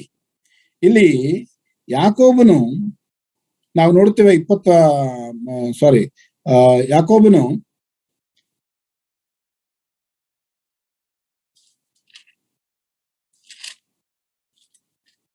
27ನೇ ಅಧ್ಯಾಯ 35ನೇ ವಚನ. ಈಸಾಕನು ನಿನ್ನ ತಮ್ಮನು ಮೋಸದಿಂದ ಬಂದು ನಿನಗಾಗಬೇಕಾಗಿದ್ದ ಆಶೀರ್ವಾದವನ್ನು ಪಡಕೊಂಡನು ಅಂದನು. ಯಾಕೆ ಇವನಿಗೂ ಮೋಸ ಆಗುತ್ತೆ? ಇವನು ಪ್ರೀತಿ ಇದ್ದಿದ್ದು ಯಾರ ಮೇಲೆ? 25ನೇ ಅಧ್ಯಾಯ 28ನೇ ವಚನದಲ್ಲಿ ಈ ತಂದೆ ತಾಯಿಗಳು ತಪ್ಪು ಮಾಡ್ತಾರೆ. 25ನೇ ಅಧ್ಯಾಯ 28ನೇ ವಚನದಲ್ಲಿ ಆದಿಕಾಂಡ 25ನೇ ಅಧ್ಯಾಯ 28ನೇ ವಚನದಲ್ಲಿ ಬೇಟೆಯ ಹೀಗೆ ಬರುತ್ತೆ. ಈಸಾಕನಿಗೆ ಇಷ್ಟವಾದದ್ದರಿಂದ ಅವನು ಏಸಾವನನ್ನು ಪ್ರೀತಿಸಿದನು, ರೆಬೆಕ್ಕಳು ಯಾಕೋಬನನ್ನು ಪ್ರೀತಿಸಿದಳು. ತಂದೆ ತಾಯಿ ಇಬ್ಬರನ್ನು ಪ್ರೀತಿ ಮಾಡೋದಿಲ್ಲ. ಇಬ್ಬರು ಒಂದೊಂದು ಮಗನ ಎತ್ಕೊಳ್ತಾರೆ. ಅವಳಿ ಜೋಳಿ ಮಕ್ಕಳು. ಆದ್ರೆ ತಾಯಿ ಒಬ್ಬನ ಪ್ರೀತಿ ಮಾಡ್ತಾಳೆ, ತಂದೆ ಇನ್ನೊಬ್ಬನ ಪ್ರೀತಿ ಮಾಡ್ತಾಳೆ. ದೇವರ ವಾಕ್ಯಕ್ಕೆ ಸಲ್ಲದಾಗಿರುವಂತ ಈ ಪ್ರೀತಿ, ಮಕ್ಕಳ ಮೇಲೆ ಪಕ್ಷಪಾತದಿಂದ ಪ್ರೀತಿ ಮಾಡುವಂಥದ್ದನ್ನ ದೇವರು ನ್ಯಾಯ ನಿರ್ಣಯಿಸ್ತಾನೆ. ಆದ್ದರಿಂದ ಇವರಿಬ್ಬರು ಮಾಡಿದ ಈ ತಪ್ಪಾದ ತೀರ್ಮಾನಕ್ಕೆ ದೇವರು ಆ ತಂದೆ ತಾಯಿಗಳಿಗೂ ಸಹ ಶಿಕ್ಷೆ ಕೊಡುವಂತ ನೋಡುತ್ತೇವೆ. ಯಾವ ಇಷ್ಟದಿಂದ ಇವರಿಬ್ಬರಿಗೆ ಆಯ್ಕೆಗಳನ್ನ ಕೊಡ್ತಾರೋ ಅದು ಇವರಿಗೆ ನೆರವೇರೋದಿಲ್ಲ. ಮೊದಲನೇದಾಗಿ ಈ ಈಸಾಕನು ಏಸಾವನನ್ನ ಆಶೀರ್ವಾದ ಮಾಡಿ ಅವನನ್ನ ಮುಂದೆ ತರಬೇಕು ಅಂತೇಳಿ ಯೋಚನೆ ಮಾಡಿದ್ದು ಅವನಿಗೆ ಕೈಗೂಡಲಿಲ್ಲ. ಕಾರಣ ಅವನು ಏಸಾವನನ್ನು ಪ್ರೀತಿಸಿದಂತೆ ಯಾಕೋಬನನ್ನು ಪ್ರೀತಿಸಬೇಕಾಗಿತ್ತು. ಹಾಗೆಯೇ ಯಾಕೋಬನನ್ನು ಪ್ರೀತಿಸಿದಾಗೆ ಏಸಾವನನ್ನು ಈಕೆ ಪ್ರೀತಿಸಬೇಕಾಗಿತ್ತು. ಇಬ್ಬರಿಗೂ ಮೋಸ ಆಯ್ತಲ್ಲಿ. ನಾವು ನೋಡ್ತೇವೆ ಏಸಾವನಿಗೆ ಮೋಸ ಹೋಯಿತು ಅಂತೇಳಿ ನಾವು ನೋಡ್ತೇವೆ. ಈಸಾಕನು ಬಂದು ಅವನಿಗೆ ಯಾರಿಗೆ ಆಶೀರ್ವಾದ ಕೊಡ್ಬೇಕಾಗಿತ್ತೋ ಆ ಆಶೀರ್ವಾದವನ್ನ ಕೊಡಲಿಕ್ಕೆ ಸಾಧ್ಯವಾಗದೆ ಅದು ಯಾಕೋಬನಿಗೆ ಹೋಗ್ತದೆ. ಹಾಗೇನೆ ಯಾಕೋಬನನ್ನ ಇವಳು ಹೆಚ್ಚಾಗಿ ಪ್ರೀತಿಸಿದ್ರಿಂದ ನಾವು ನೋಡಿದೆವು 26ನೇ ಅಧ್ಯಾಯ 34ನೇ ವಚನದಲ್ಲಿ ಏಸಾವನಿಂದ ಅವರ ಸೊಸೆಯರಿಂದ ಇವಳಿಗೆ ತೊಂದರೆ ಆಯ್ತು ಎಂಬುದಾಗಿ ನೋಡಿ. ಇಲ್ಲಿ ಯಾಕೋಬನು, ಏಸಾವನು, ಈಸಾಕನು, ರೆಬೆಕ್ಕಳು ಎಲ್ಲರೂ ಪರಿಶ್ರಮಕ್ಕೆ ಅಂದ್ರೆ ಕಷ್ಟಕ್ಕೊಳಗಾಗಿದ್ದಾರೆ ಎನ್ನುವಂತ ಸತ್ಯನ ತಿಳ್ಕೊಬೇಕು. ನಿಜವಾಗಲೂ ಇದೊಂದು ದೊಡ್ಡ ಸ್ಟೋರಿನೇ ಇದು. ನೀವು ಸರಿಯಾಗಿ ಕೂತ್ಕೊಂಡು ಇದನ್ನ ಆಲೋಚನೆ ಮಾಡಿದ್ರೆ ಇನ್ನೂ ಹೆಚ್ಚಾದ ವಿಷಯಗಳು ನಿಮಗೆ ಸಿಗ್ತದೆ. ತಂದೆ ತಾಯಿಗಳಿಗೂ ಮತ್ತು ಮಕ್ಕಳಿಗೂ ಬರುವಂತ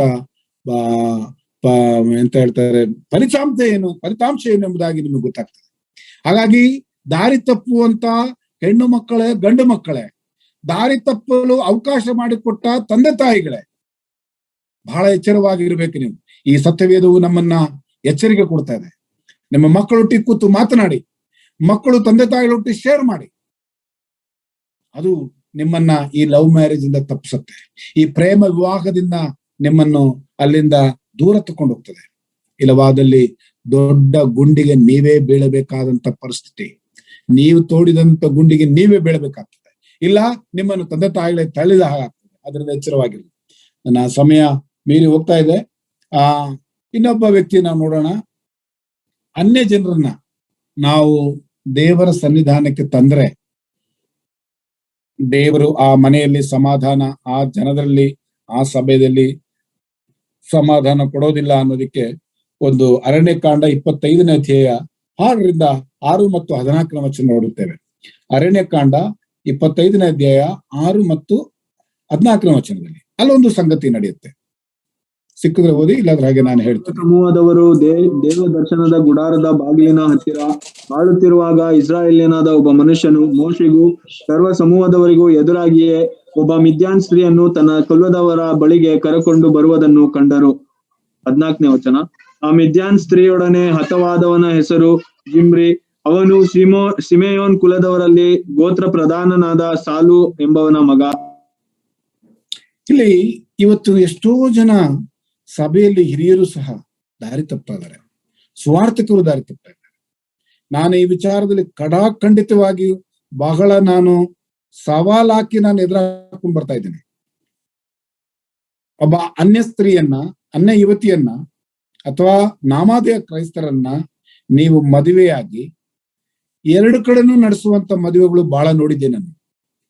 ವಿಶ್ವಾಸಿ ಸಭೆಗಳಲ್ಲಿ ಮದುವೆ ಅಂತೆ, ನಾಮಧೇಯ ಕ್ರೈಸ್ತರ ಮನೆಯಲ್ಲಿ ರಿಸೆಪ್ಷನ್ ಅಂತೆ, ಅಥವಾ ನಾಮಧೇಯ ಕ್ರೈಸ್ತರ ಮನೆಯಲ್ಲಿ ಮದುವೆ ಅಂತೆ, ಇಲ್ಲಿ ಬಂದಾಗ ಒಂದು ದೀಕ್ಷಾ ಸ್ಥಾನ ಕೊಡಿಸ್ಬಿಟ್ಟು ಇಲ್ಲೊಂದು ರಿಸೆಪ್ಷನ್ ಅಂತೆ. ನಾಚಿಕೆ ಆಗ್ಬೇಕು ನಿಮಗೆ. ದೇವರ ಸನ್ನಿಧಾನದಲ್ಲಿ ಇಂಥವರನ್ನ ಕರತಂದಲ್ಲಿ ನಿಮಗೆ ಆಗುವಂತ ದಂಡನೆ ಇದೇ ಪರಿಸ್ಥಿತಿನೇ. ಆ ವ್ಯಕ್ತಿ ಯಾರೆಂಬುದಾಗಿ ಹೆಸರನ್ನ 14ನೇ ವಚನ ನೋಡ್ತೇವೆ, ಜಿಮ್ರಿ ಮತ್ತು ಕೊಜ್ಜಿ ಎಂಬುದಾಗಿ. ಅಲ್ಲಿ ನೋಡ್ತೇವೆ ಆ ಎರಡು ಹೆಸರುಗಳು. ಆ ಮಿದ್ಯಾನ್ ಸ್ತ್ರೀಯರ ನಿಮಿತ್ತ ಇಡೀ ಆ ಎಲ್ಲಾ ಜನರಿಗೂ ವ್ಯಾಧಿ ಬಂತು ಎಂಬುದಾಗಿ ನೋಡ್ತೇವೆ. ವ್ಯಾಧಿ ಏನು ದೇವದರ್ಶನ ಗುಡಾರ್ತಾನೆ, ಅವನು ಸಲೀಸಾಗಿ ಆ ಹೆಣ್ಮಗಳನ್ನ ಕರ್ಕೊಂಡ್ ಬರ್ತಾನೆ. ಫಿನೆಹಾಸನ ಒಂದೇ ಏಟ್ನಲ್ಲಿ ಅವನು ಕೊಲ್ತಾನೆ. ಆಗ ಆ ವ್ಯಾಧಿ ತಪ್ಪಿ ಹೋಯ್ತು ಎಂಬುದಾಗಿ ನೋಡ್ತೇವೆ. ಈ ಮಿಥ್ಯಾನ್ ಸ್ತ್ರೀಯರನ್ನ ಕರತಂದವನಿಗೆ ಶಿಕ್ಷೆ ಆಯ್ತು. ಮರಿಬೇಡ್ರಿ, ನೀವು ಅಷ್ಟೇ ಒಬ್ಬ ಅನ್ಯನನ್ನ ಅಥವಾ ಒಬ್ಬ ನಾಮಾದೇರನ್ನ ನೀವು ಸಭೆಯೊಳಗೋ ಮನೆಯೊಳಗೋ ಕರತಂದಲ್ಲಿ ನಿಮ್ಮ ಮನೆಗೆ ವ್ಯಾಧಿ ಸುತ್ತಕೊಳ್ತದೆ, ನಿಮ್ಮ ಮನೆಗೆ ರೋಗ ಸುತ್ತಕೊಳ್ತದೆ, ನಿಮ್ಮ ಮನೆಗೆ ಕಷ್ಟ ಬರ್ತದೆ. ನಿಮಗೆ ನಾನು ಎದುರಿಸ್ತಾ ಇಲ್ಲ, ಇದು ಉದಾಹರಣೆಯನ್ನ ನಿದರ್ಶನವಾಗಿಟ್ಟುಕೊಂಡು ನಿಮಗೆ ನಾನು ಹೇಳ್ತಾ ಇದ್ದೇನೆ, ಎಚ್ಚರವಾಗಿರ್ಬೇಕು. ನಿಮ್ಮ ಮನೆಗೆ ವ್ಯಾಧಿಗಳು ಕಷ್ಟಗಳು ಬರ್ಬೇಕಾ, ಶಾಪಗಳು ನೋವುಗಳು ಕಷ್ಟಗಳು ತುಂಬಿಕೊಳ್ಬೇಕಾ, ಹೋಗಿ ಮದುವೆ ಆಗಿ, ಯಾರನ್ನ ಬೇಕಾದ್ರೂ ಮದುವೆ ಆಗಿ, ಯಾರನ್ನ ಬಾದ್ರೂ ಕಟ್ಕೊಂಡು ಮನೆ ಕರ್ಕೊಂಡು ಬನ್ನಿ. ಅನುಭವಿಸಬೇಕಾದ್ರೂ ನೀವೇ ವಿನ ಬೇರೆ ಯಾರು ಅಲ್ಲ. ಇನ್ನೊಬ್ಬ ವ್ಯಕ್ತಿಯನ್ನು ನಿಮಗೆ ಕೊಡ್ತೇನೆ. ಸಂಸೋನ ಮತ್ತು ದಲೀಲ. ನ್ಯಾಯಸ್ಥಾಪಕರ ಪುಸ್ತಕ 16ನೇ ಅಧ್ಯಾಯದಲ್ಲಿ 4ನೇ ವಚನದಲ್ಲಿ ನೋಡುತ್ತೇವೆ. ಇವನೊಂದು ಅದಕ್ಕಿಂತ ಮುಂಚೆ ಒಂದು ಮದುವೆಯಾಗಿ ಅಲ್ಲೆಲ್ಲ ಸಂಗತಿಗಳು ಗೊತ್ತಾಗ್ತದೆ. ಆದರೂ ಈ ಫಿಲಿಸ್ಟಿಯರ ಮಧ್ಯದಲ್ಲಿ ಹೋಗಿ ಇವನು ಮತ್ತೆ ಮೋಸ ಹೋಗುವಂತ ಸ್ಥಿತಿ ನೋಡುತ್ತೇವೆ. 16ನೇ ಅಧ್ಯಾಯ 4ನೇ ವಚನ. ಅನಂತರ ಸಂಸೋನನು ಸೋರೇಕ್ ತಗ್ಗಿನಲ್ಲಿ ವಾಸವಾಗಿದ್ದ ದಲೀಲಾ ಎಂಬ ಹೆಸರುಳ್ಳ ಒಬ್ಬ ಸ್ತ್ರೀಯಲ್ಲಿ ಮೋಹಿತನಾದನು. ಇನ್ನೊಂದ್ಸಲ ಓದಿವ. ಅನಂತರ ಸಂಸೋನನು ಸೋರೇಕ್ ತಗ್ಗಿನಲ್ಲಿ ವಾಸವಾಗಿದ್ದ ದಲೀಲಾ ಎಂಬ ಹೆಸರುಳ್ಳ ಒಬ್ಬ ಸ್ತ್ರೀಯಲ್ಲಿ ಮೋಹಿತನಾದನು. ಇವೊಂದು ಒಂಥರ ಲವ್ ಸ್ಟೋರಿ. ಇವೊಂದು ಬಹಳ ದೊಡ್ಡ ಲವ್ ಸ್ಟೋರಿ. ಇವನೆಷ್ಟು ಈಗಿನ ಕಾಲದ ನಾ ಹೇಳಿದ್ನಲ್ಲ ಹುಚ್ಚು ಪ್ರೇಮ ಅನ್ನಂಗೆ, ಇವನಿಗೆ ಹುಚ್ಚು ಪ್ರೇಮ. ಇವನು ಅವಳನ್ನ ಮೋಹಿತನಾದ ಮೇಲೆ ಇವನ ಈ ಶೂರತ್ವಕ್ಕೆ ಕಾರಣ ಏನು ಎಂಬಂಥದ್ದನ್ನ ಅಲ್ಲಿ ಇವರು ಕಂಡುಹಿಡಿಬೇಕು. ಹಾಗಾಗಿ ಅವಳು ಅವನನ್ನ ಮರಳು ಮಾಡಿ ನಿನ್ನ ಈ ಶೂರತ್ವಕ್ಕೆ, ನಿನ್ನ ಧೈರ್ಯಕ್ಕೆ, ನಿನ್ನ ಈ ಶೌರ್ಯಕ್ಕೆ ಶಕ್ತಿ ಎಲ್ಲಿಂದ ಅಂತ ಹೇಳುವಾಗ ಅವನು ಮೊದಲನೇ ಸಲ ಒಂದು ಸುಳ್ಳು ಹೇಳ್ತಾನೆ. ಸೊ ಸುಳ್ಳು ಹೇಳಿದ ತಕ್ಷಣ ಅವಳು ಏನ್ ಮಾಡ್ತಾಳೆ, ಇಮಿಡಿಯೇಟ್ ಆಗಿ ಪ್ಯಾಲೆಸ್ಟೈನ್ ಹಿಡಿಯಕ್ ಬಂದಿದ್ದಾರೆ ನೋಡು ಅಂತ ಹೇಳಿದಾಗ ಅವನನ್ನ ಹೊಡೆಯಕ್ ಮಾಡ್ತಾರೆ. ಅವ್ರು ಬಂದವ್ರಂಗೆಲ್ಲ ಹೊಡೆದು ಮುಗಿಸ್ಬಿಡ್ತಾನೆ. ನೋಡಿ, ಈ ಮಂಗ ಅರ್ಥ ಮಾಡ್ಕೊಳ್ಬೇಕು. ಯಾಕಪ್ಪ ಇದು ಒಂದೇ ಸಲ ನನಗೆ ಆಯ್ತಲ್ಲ, ಇನ್ನು 2ನೇ ಸಲ ನಾನು ಹುಷಾರಾಗಿರ್ಬೇಕು, ಇವಳು ಯಾಕೋ ನನಗೆ ಬತ್ತಿ ಇಡ್ತದಾಳೆ ಅಂತ ಗೊತ್ತಾಗ್ಬೇಕಿತ್ತು ಅವನಿಗೆ. 2ನೇ ಸಲ ಅವಳು ಮತ್ತೊಂದು ವಿಷಯ ತಂದಿರ್ತಾರೆ. ಹೆಂಗೆ ನಿನ್ ಶಕ್ತಿ, ಮೊದಲನೇ ಸಲ ನೀನ್ ಸುಳ್ಳು ಅವಳು ಹೇಳೋ ಮಾತು ಬಹಳ ಚೆನ್ನಾಗಿದೆ. ಏನ್ ಹೇಳಿದ್ರು ನಮ್ಮ ಹುಡುಗರಿಗೆ ಅರ್ಥ ಆಗಲ್ಲ. ಕೆಲವು ಹೆಣ್ಮಕ್ಳು ಮಾತಾಡೋದು ನೋಡ್ಬಿಟ್ರೆ ಕರ್ಗೋಗ್ಬಿಡ್ತಾರೆ.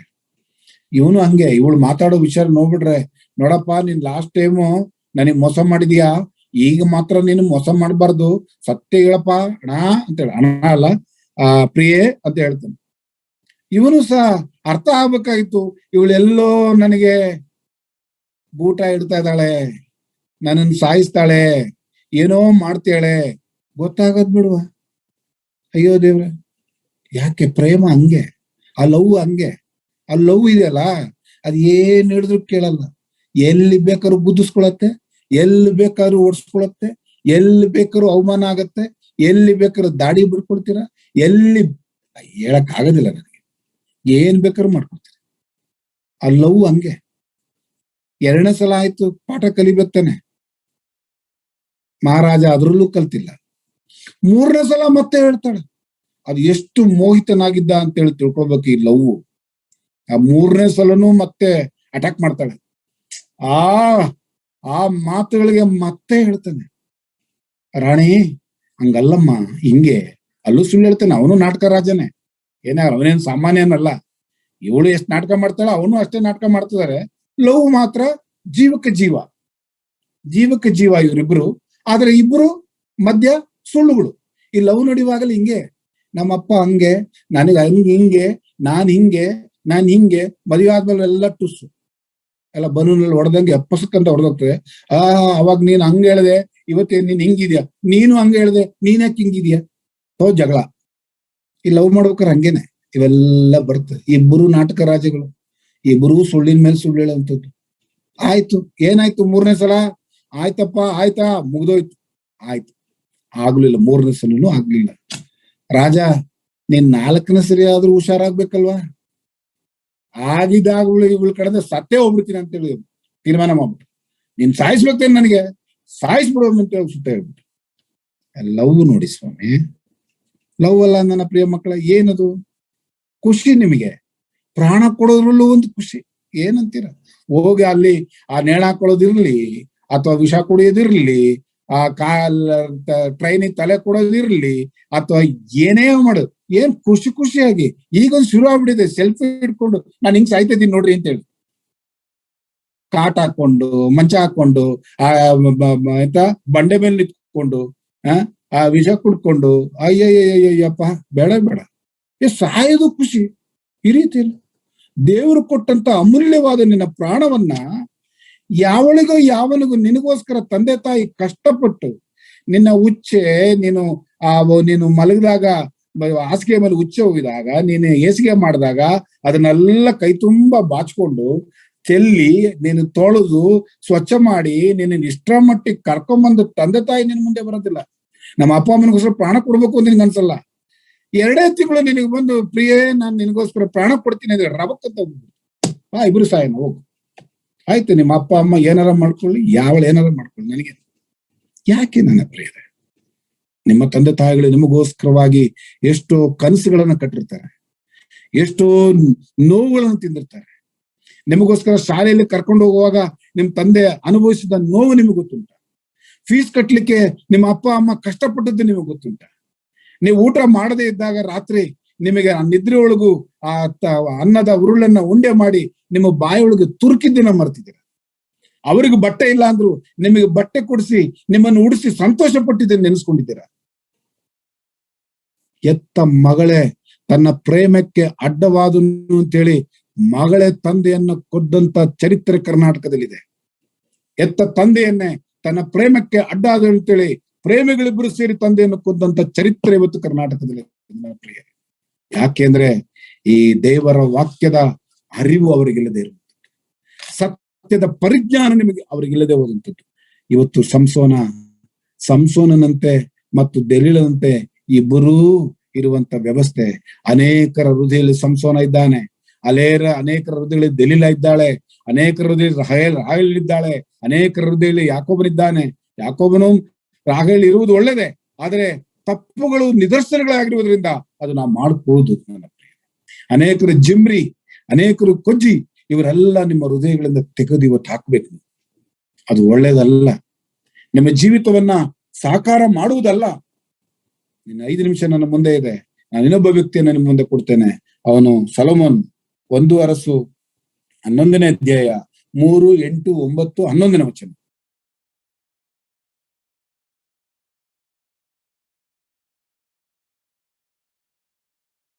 ಇನ್ನೊಂದ್ಸತಿ 1 ಅರಸು 11ನೇ ಅಧ್ಯಾಯ 3, 8, 9, 3ನೇ ವಚನ, 11ನೇ ಅಧ್ಯಾಯ 3ನೇ ವಚನ, 8ನೇ ವಚನ, 9ನೇ ವಚನ, 11ನೇ ವಚನ. ಅವನಿಗೆ ರಾಜವಂಶಸ್ಥರಾದ 700 ಮಂದಿ ಪತ್ನಿಯರಲ್ಲದೆ 300 ಮಂದಿ ಉಪಪತ್ನಿಯರಿದ್ದರು. ಈ ಸ್ತ್ರೀಯರು ಅವರ ಮನಸ್ಸನ್ನು ಕೆಡಿಸಿಬಿಟ್ಟರು. ಅವನು ವೃದ್ಧನಾದಾಗ ಇವರು ಅವನ ಹೃದಯವನ್ನು ಅನ್ಯ ದೇವತೆಗಳ ಕಡೆಗೆ ತಿರುಗಿಸಿದರು. ಈ ಕಾರಣದಿಂದ ಅವನು ತನ್ನ ದೇವರಾದ ಯೆಹೋವನಲ್ಲಿಟ್ಟಿದ್ದ ಯಥಾರ್ಥ ಭಕ್ತಿಯನ್ನು ಕಳೆದುಕೊಂಡನು. ತನ್ನ ತಂದೆಯಾದ ದಾವೀದನಂತೆ ನಡೆಯಲಿಲ್ಲ. 11ನೇ ವಚನ. ಅವನಿಗೆ, ನೀನು ಈ ಪ್ರಕಾರ ಮಾಡಿ ನನ್ನ ವಿಧಿ ನಿಬಂಧನೆಗಳನ್ನು ಮೀರಿದ್ದರಿಂದ ನಿನ್ನ ರಾಜ್ಯವನ್ನು ನಿನ್ನಿಂದ ಕಿತ್ತುಕೊಂಡು ನಿನ್ನ ಸೇವಕನಿಗೆ ಕೊಡುವೆನು. ನನಗೆ ಈ ಸತ್ಯವೇದದಲ್ಲಿ ಈ ಸೊಲೊಮೋನ್ನ ವಿಚಾರದಲ್ಲಿ ನೀವೆಲ್ಲ ಏನೆಲ್ಲ ತಿಳ್ಕೊಂಡಿದಿರೋ ಗೊತ್ತಿಲ್ಲ, ಬಟ್ ನನ್ನಲ್ಲಿ ಒಂದು ಪ್ರಶ್ನೆ ಈಗಲೂ ಅದು ಪ್ರಶ್ನೆಯಾಗಿ ಉಳಿದೆ. ಅವನು ಸೊಲೊಮೋನ್ ನಮಗೆ ಸ್ವರ್ಗದಲ್ಲಿ ಸಿಕ್ತಾ ಕೇಳ್ಬೇಕು ನನಗೆ, ಅದು ಹೆಂಗೆ ಮೇಂಟೈನ್ ಮಾಡಿದ 1000 ಜನ ಅಂತ. ನನಗೆ ಈಗಲೂ ಅದೊಂದು ಬಹಳ ಒಂದು ಪ್ರಶ್ನೆ ಗೂಡಾಗಿದೆ ನಮ್ದು. ಹೆಣ್ಮಕ್ಳು ಒಬ್ಬರನ್ನ ಮೇಂಟೈನ್ ಮಾಡೋದು ಎಷ್ಟು ಕಷ್ಟ ಇದೆ, ಅಥವಾ ಇಬ್ಬರನ್ನ ಯಾಕೊಬ್ಬನ ಹೆಂಗ್ ಮಾಡ್ದ, ಇನ್ನೊಂದು 5-6 ಜನನ ಹೆಂಗ್ ಮಾಡ್ದ, 10 ಜನಕ್ಕೆಲ್ಲ ಮೇಂಟೈನ್ ಮಾಡಿದೆಲ್ಲ ನನಗೆ ಗೊತ್ತಿದೆ. 1000 ಜನನ ಹೆಂಗ್ ಮೇಂಟೈನ್ ಮಾಡ್ದ ಮರ, ನಂಗೆ ಅರ್ಥ ಆಗ್ತಿಲ್ಲ. ಒಂದು ದಿನ ಒಂದು ಮನೆಗೆ ಅಂತ ಹೇಳಿದ್ರು ಮತ್ತೆ ತಿರ್ಗಾ ಒಂದು ಮನೆಗೆ ಬರ್ಬೇಕು ಅಂತ ಹೇಳಿದ್ರೆ ಕಡಿಮೆ ಅಂದ್ರೆ 3 ವರ್ಷ ಆಗ್ಬೇಕು. ಅಂದ್ರೆ 360 ದಿವಸದ ಲೆಕ್ಕ ಹಾಕೊಂಡು ಹೋದ್ರೆ 1000 ದಿನಗಳಾದ್ಮೇಲೆ ಅವ್ನ ಬರಬೇಕು. ನನಗೆ ಅರ್ಥ ಆಗ್ತಿಲ್ಲ ಈ ಮನುಷ್ಯ ಹೇಗೆ ಅವನ್ನ ಅದಕ್ಕೆ ಆ ರೀತಿಯಲ್ಲಿ ಬೆಳೆದ ಜ್ಞಾನ ಹೆಚ್ಚಾಗಿ ನಡ್ಕೊಂಡಂತ ರೀತಿ. ಇವತ್ತು ಅನೇಕರ ಜ್ಞಾನ ಹೆಚ್ಚಾದ್ರೆ ಹಿಂಗೇನೆ, ಕೆಲವ್ರಿಗೆ ಹಣ ಹೆಚ್ಚಾದ್ರೆ ಹಿಂಗೇನೆ, ಕೆಲವ್ರಿಗೆ ಸೌಂದರ್ಯ ಹೆಚ್ಚಾದ್ರೆ ಹೀಗೇನೆ, ಕೆಲವ್ರಿಗೆ ತಲಾಂತ ಹೆಚ್ಚಾಗ್ಬಿಟ್ರೆ ಸಾಕು, ಅವ್ರು ಮತ್ತೆ ನೆಲದಲ್ಲಿ ಇರೋದಿಲ್ಲ. ಅವರು ಜೈ ರಾಜ ಅಂತೇಳಿ, ಜೈ ರಾಣಿ ಜೈ ರಾಜ ಹೋಗದೆ ಮುಂದಕ್ಕೆ. ಯಾಕಂದ್ರೆ ಎಲ್ಲ ಇದೆ ನಮ್ಗೆ. ಈ ನಮ್ಮ ರಾಜನು ಹಂಗೆ ಮಾಡಿದ್ದು ಎಲ್ಲ ಇದೆ. 1000 ಅಲ್ಲ 10,000 ಆದ್ರೆ ಏನು ಅಂತೇಳಿ ನನ್ನ ಪ್ರಶ್ನೆ ಈಗಲೂ ಹಾಗೆ ಇದೆ, ಅದು ನೋಡೋಣ. ಆದ್ರೆ ಇವನು ಈ ಕಾರ್ಯವನ್ನ ಮಾಡಿದಾಗ ಅನುರಕ್ತನಾದನು ಅಂತ ವಾಕ್ಯ ತುಂಬಾ ಚೆನ್ನಾಗಿದೆ. ಅನುರಕ್ತನಾದನು ಅಲ್ವಾ? ಆ 3ನೇ ವಚನದಲ್ಲಿ ತುಂಬಾ ಚೆನ್ನಾಗಿದೆ ವರ್ಡ್. ಅನುರಕ್ತನಾದನು. ಏನ್ ಅನುರಕ್ತನಾದನು ಅಂದ್ರೆ, ಅನುಬಂಧ ಕೇಳಿದೀವಿ, ಅನುರಾಗ ಕೇಳಿದೀವಿ. ಅನುರಕ್ತ ಅಂತ ಹೇಳಿದ್ರೆ ಬ್ಲಡ್ಗಳು ಸೇರುವಂತ ರೀತಿ, ಅಷ್ಟೊಂದು ಪ್ರೀತಿ ಅವರ ಮೇಲೆ ಬರುವಂಥದ್ದು. ಹಾಗಾಗಿ ಅವರ ಮೇಲೆ ಆ ಪ್ರೀತಿ ಬಂದದ್ರಿಂದ ಅವನು ದಾರಿ ತಪ್ಪದ ಅಂತ ದೇವ್ರು ಏನ್ ಮಾಡ್ದ? ಅದಕ್ಕೆ ಏನ್ ಮಾಡ್ದ? ರಾಜ್ಯವನ್ನ ಕಿತ್ತಿ ಅವನ ಸೇವಕನಿಗೆ ಕೊಟ್ಟ, ಅಂದ್ರೆ ಆಳಿಗೆ ಕೊಟ್ಟ, ಮಕ್ಕಳಿಗೆ ಕೊಡ್ಲಿಲ್ಲ. ಅವ್ರ ಮಕ್ಕಳಿಗೆ 1000 ಹೆಂಡತಿಯನ್ನು ಪಡ್ಕೊಂಡ್ರೆ ಆ ಟೈಮಲ್ಲಿ ಒಂದೊಂದು ಮನೆಗೆ ಒಂದೊಂದು ಹೆಂಡತಿಗೆ 2-3 ಮಕ್ಕಳು ಅಂತ ಹೇಳಿದ್ರು 3,000 ಮಕ್ಕಳಿದ್ದಾರೆ. 3,000 ಮಕ್ಕಳಿಗೂ ದೇವ್ರು ಕೊಡ್ಲಿಲ್ಲ. ಎಂತ ವಿಪರ್ಯಾಸ ನೋಡ್ರಿ. 3,000 ಮಿನಿಮಮ್ ಇದ್ದಿರ್ಬೋದು. ಆ ಮಕ್ಕಳಿಗೆ ಯಾರಿಗೂ ಅಧಿಕಾರ ಕೊಡ್ಲಿಲ್ಲ. ಕಾರಣ ಈ ಪ್ರೇಮಕ್ಕೆ. ಈ ಪ್ರೇಮಕ್ಕೆ ಕೊಟ್ಟಂತ ಒಂದು ಪ್ರತಿಫಲ ಅವನ ಕೆಲಸದ ಹಾಳಿಗೆ ಹೋಯ್ತು, ಅವನ ಅಧಿಕಾರ ಇಮ್ಮಿಡಿಯೇಟ್ ಆಗಿ. ಇನ್ನು ಬೇರೆ ವಿಷಯಗಳಿದೆ. ಇನ್ನು ಮದುವೆ ಆದವರಿದ್ದಾರೆ ಕೆಲವರು ಗಂಡ ಹೆಣ್ಣು. ಅದು ನನಗೆ ಈಗ ಟೈಮ್ ಇಲ್ಲ, ನನ್ನ ಟೈಮ್ ಮುಗಿದೋಗ್ಬಿಡ್ತು. ಆ ಮಹಾರಾಜರು ಬಹಳ ಇದ್ದಾರೆ. ತನ್ನ ಹೆಂಡತಿಯಲ್ಲಿ ಕಾಣದೇ ಇರೋದನ್ನ ಪರನ ಹೆಂಡತಿಯಲ್ಲಿ ಬಹಳ ಕಾಡ್ತಾನೆ. ಅಂತವು ಬಹಳ ಸ್ಟೋರಿಗಳಿದಾವೆ. ಈಗ ನಡೀತಾ ಇರೋದು ಅದೇ ಮರ್ಡರ್ಗಳು ಜಾಸ್ತಿ.